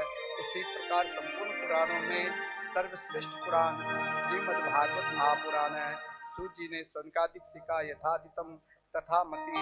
मैंने अपने गुरुदेव से जो भी सुना आप सभी को सुनाया। अंतिम श्लोक हम आगे आगे बोलेंगे, आप सब पीछे पीछे। और 2 मिनट मैं भी आपसे निवेदन करना चाहता हूं। देखिए 7 दिन तक श्री प्रेम नारायण जी और उनकी धर्मपत्नी श्रीमती विद्या देवी जी, पुत्री रश्मि जी मिथिला कुंज से बहुत दिन से जुड़े हुए थे। और भागवत कथा माता पिता के लिए देखिए बेटी कहते पुत्रवती युवती जग सोई रघुपति भगत जासु सुत होई। कोई भी संतान अगर माता पिता को धाम में कथा कराने की प्रेरणा दे तो ये महाराज कोई छोटा मोटा मत समझ लेना। महाराज श्री धाम वृंदावन में वो भी मुझसे उतना परिचित भी हम भी नहीं थे, लेकिन भाव से समझ के महाराज कथा सुनने वाले हैं। अगर महाराज आजकल तो कथा ऐसा चला, क्या बोलते हैं वक्ता और क्या सुनते हैं श्रोता समझ में। यहाँ तो कथा होती रहती है ना, हमारे यहाँ के महात्मा सब तो यहाँ कथा में बैठ गए और नहीं आते रहते। लेकिन आपने 7 दिन तक बहुत आनंद पूर्वक श्री धाम वृंदावन में भगवान की कथा श्रवण किए। ये कोई आप ये मत सोच लेना हमने धर्म किया इसका फल है, ये धर्म का फल नहीं है। ये अनेक जन्म जन्मांतरों तक संपूर्ण पूर्वजों के पुण्य का फल और आपका पुण्य का फल है जो आपने श्री धाम वृंदावन में भागवत कथा कराए। आपको बहुत बहुत धन्यवाद, साधुवाद।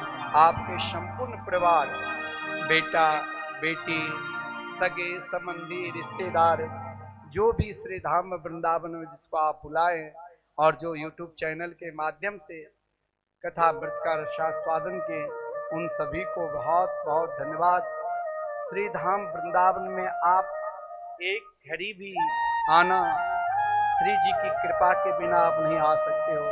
यहाँ समझ लो साक्षात श्री जी के कृपा से आप 7 दिन वृंदावन में धाम में रहे और यहाँ 2 लाभ प्राप्त किए, भगवान की कथा और भगवान के जो निरंतर कीर्तन है, जो 24 घंटे निरंतर अहर्निशम चल रहे हैं, उनके लाभ आपने प्राप्त किया।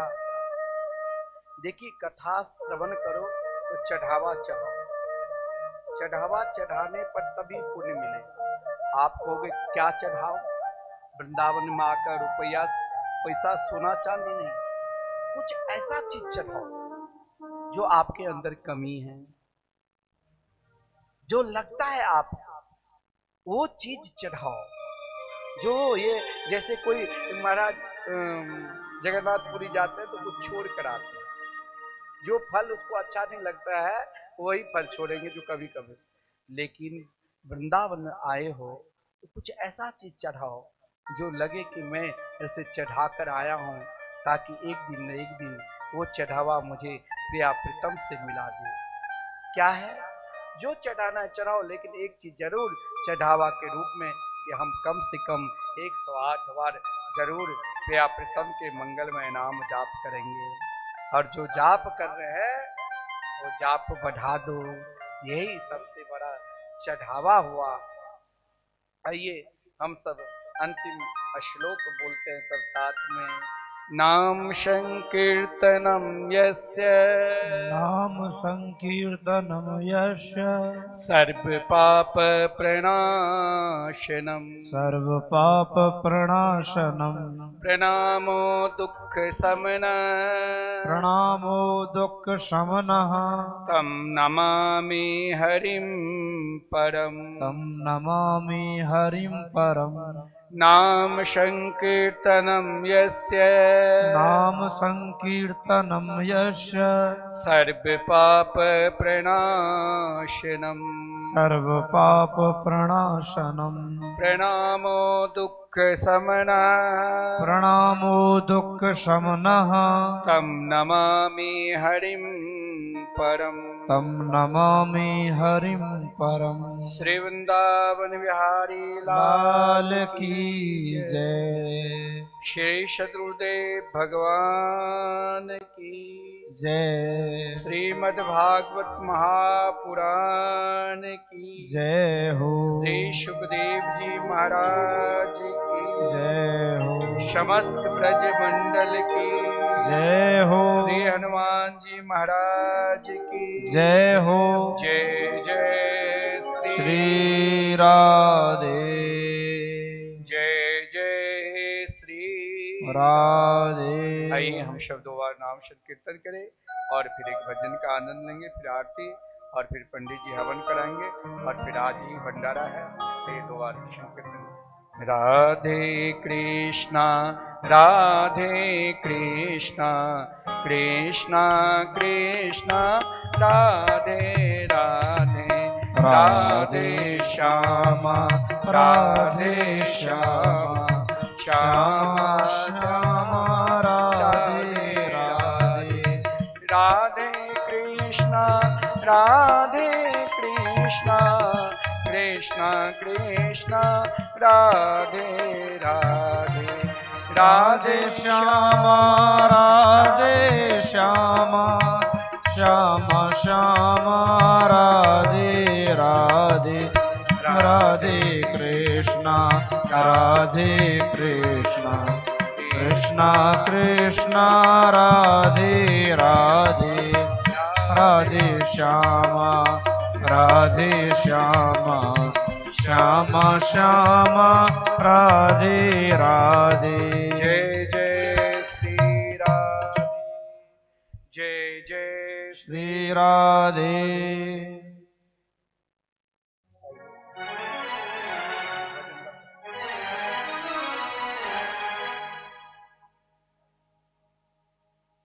जय श्री राधे। अब हमारे यजमान हैं आकर भागवत जी का पूजन करेंगे और जो भी भागवत जी का पूजन करना चाहे वह एक एक करके आते जाएंगे पूजन के, और होली का आनंद भी लेंगे भजनों का और पूजन भी करते जाएंगे। इसके पश्चात आरती करेंगे, आरती के पश्चात फिर हवन होगा, हवन के बाद भंडारा। तो पहले मुख्य यजमान आ जाएंगे, ऊपर आ जाए तो परिवार।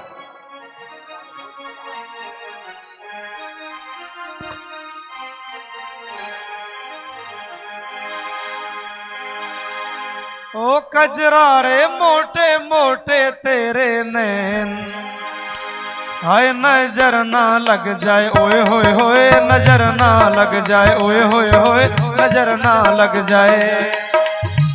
बाके बिहारी कजरा रे मोटे मोटे तेरे नैन, हाय नजर ना लग जाए ओए होए होए, नजर ना लग जाए ओए होए होए, नजर ना लग जाए।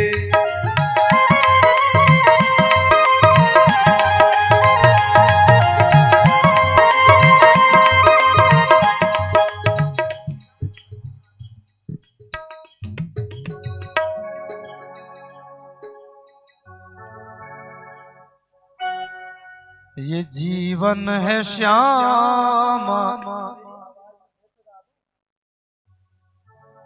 ये जीवन है श्यामा तेरे सहारे, तेरे सहारे।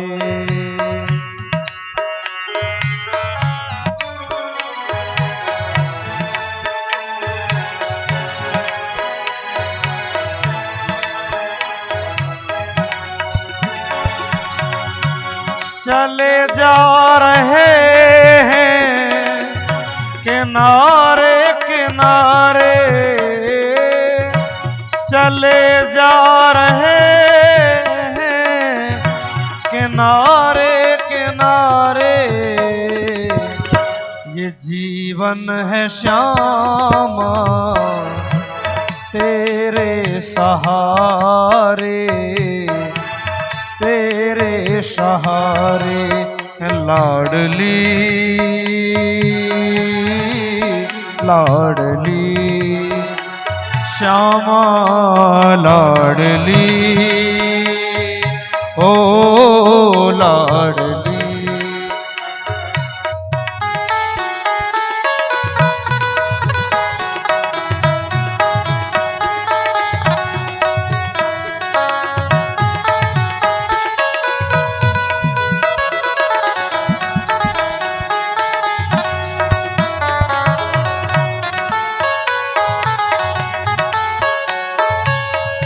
कृपा तेरी देखी जो बरसाने आकर,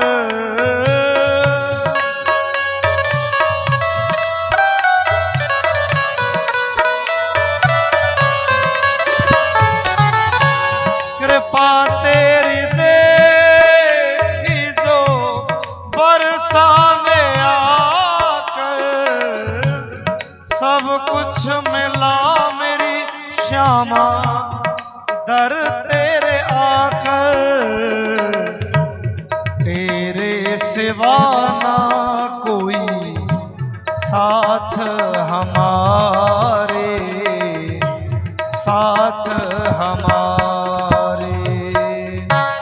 ये जीवन है राधे रानी तेरे सहारे, तेरे सहारे।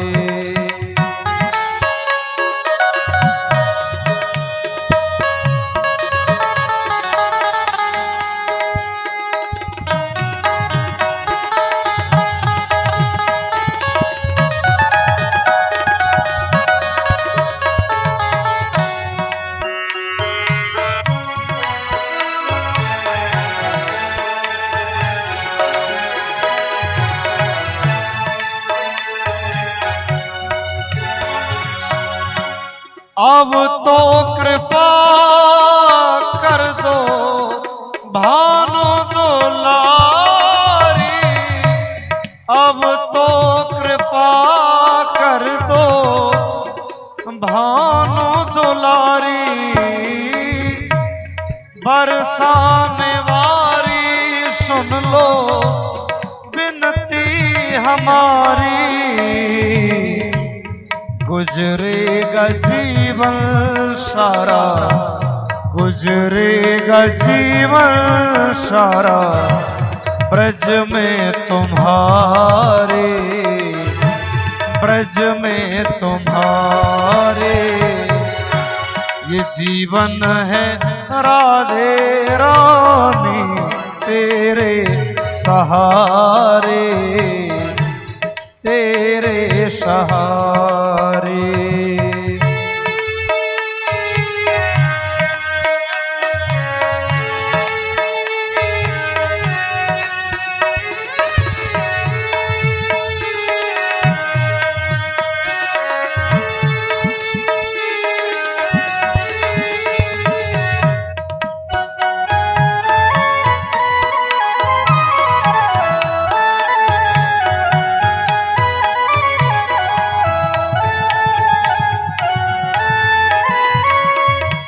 श्री राधा रस प्रीत अगाधा, श्री राधा रस प्रीत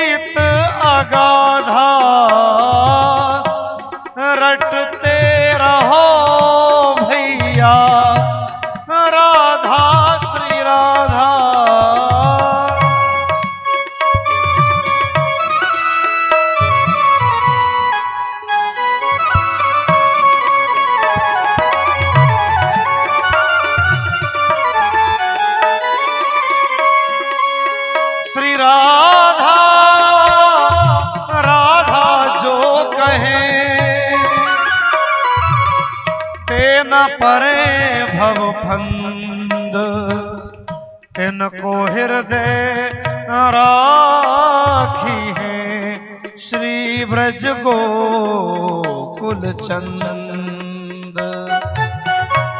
श्री राधा रस प्रीत अगाधा,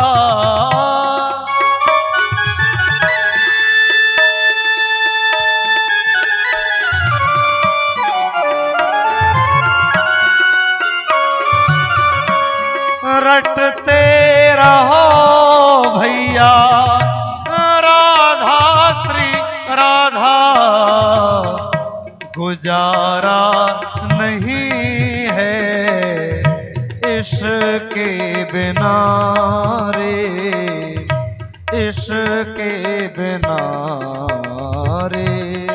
ये जीवन है राधे रानी तेरे सहारे, तेरे सहारे। राधा रानी सरकार की जय।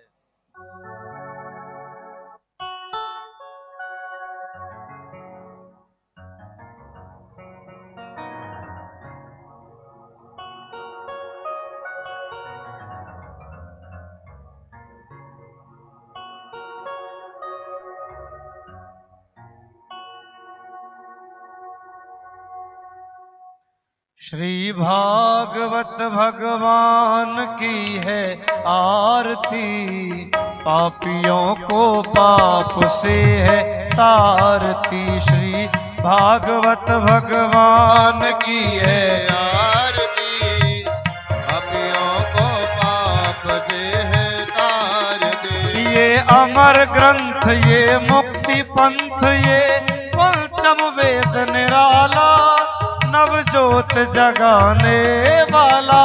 ये अमर ग्रंथ, ये मोक्ष पंथ, वेद निराला, नव ज्योति जगाने वाला। हरि नाम यही, हरि धाम यही, हरि नाम यही, हरि ध्यान यही, जग के मंगल की आरती। पापियों को पाप से है तारती। भागवत भगवान की है आरती, पापियों को पाप से है तारती।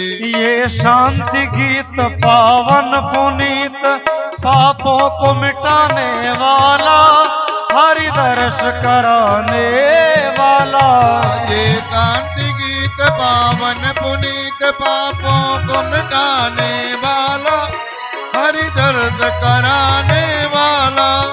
ये सुख करणी, ये दुख हरणी, ये दुख हरणी।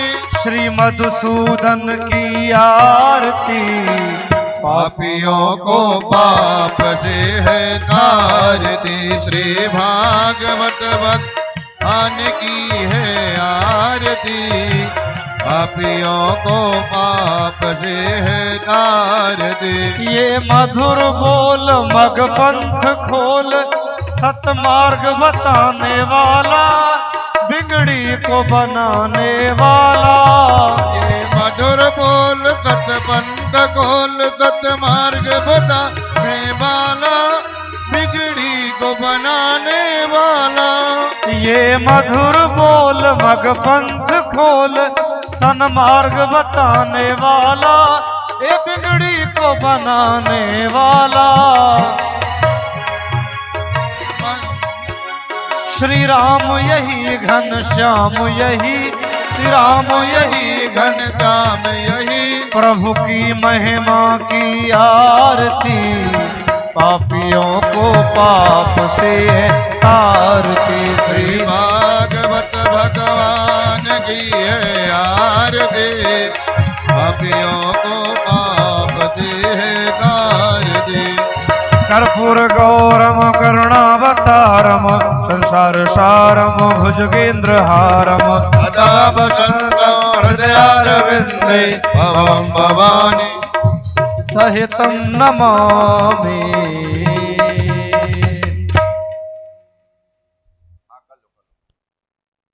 ओम चंद्रमा मनसो जात चो हो सूर्यो अजायता त्रोत्राद्वायुच प्राणच मुखा दग्निरजायता नाना सुगंध पुष्पाणि यथा कालोद्भवानि च पुष्पाञ्जनमय दत्त ग्रहण परमेश्वरा ओम पुराण श्रुतमाय नमः मंत्र पुष्पांजलिम समर्पयामि। बोले भागवत भगवान की, बोले वृंदावन बिहारी लाल की, जय बोले हो। व्यास जी महाराज की, बोले जय सुखदेव हो। जी महाराज की, सत्य सनातन धर्म की जय जय श्री राधे, जय जय श्री राधे श्याम। सभी प्रसाद लेंगे, इसके पश्चात हवन होगा। जो हवन में भाग लेना चाहेंगे वह यज्ञ मंडप के पास जाएंगे। थोड़ी देर बाद, आधा घंटे बाद हवन शुरू होगा और फिर इसके पश्चात भंडारा।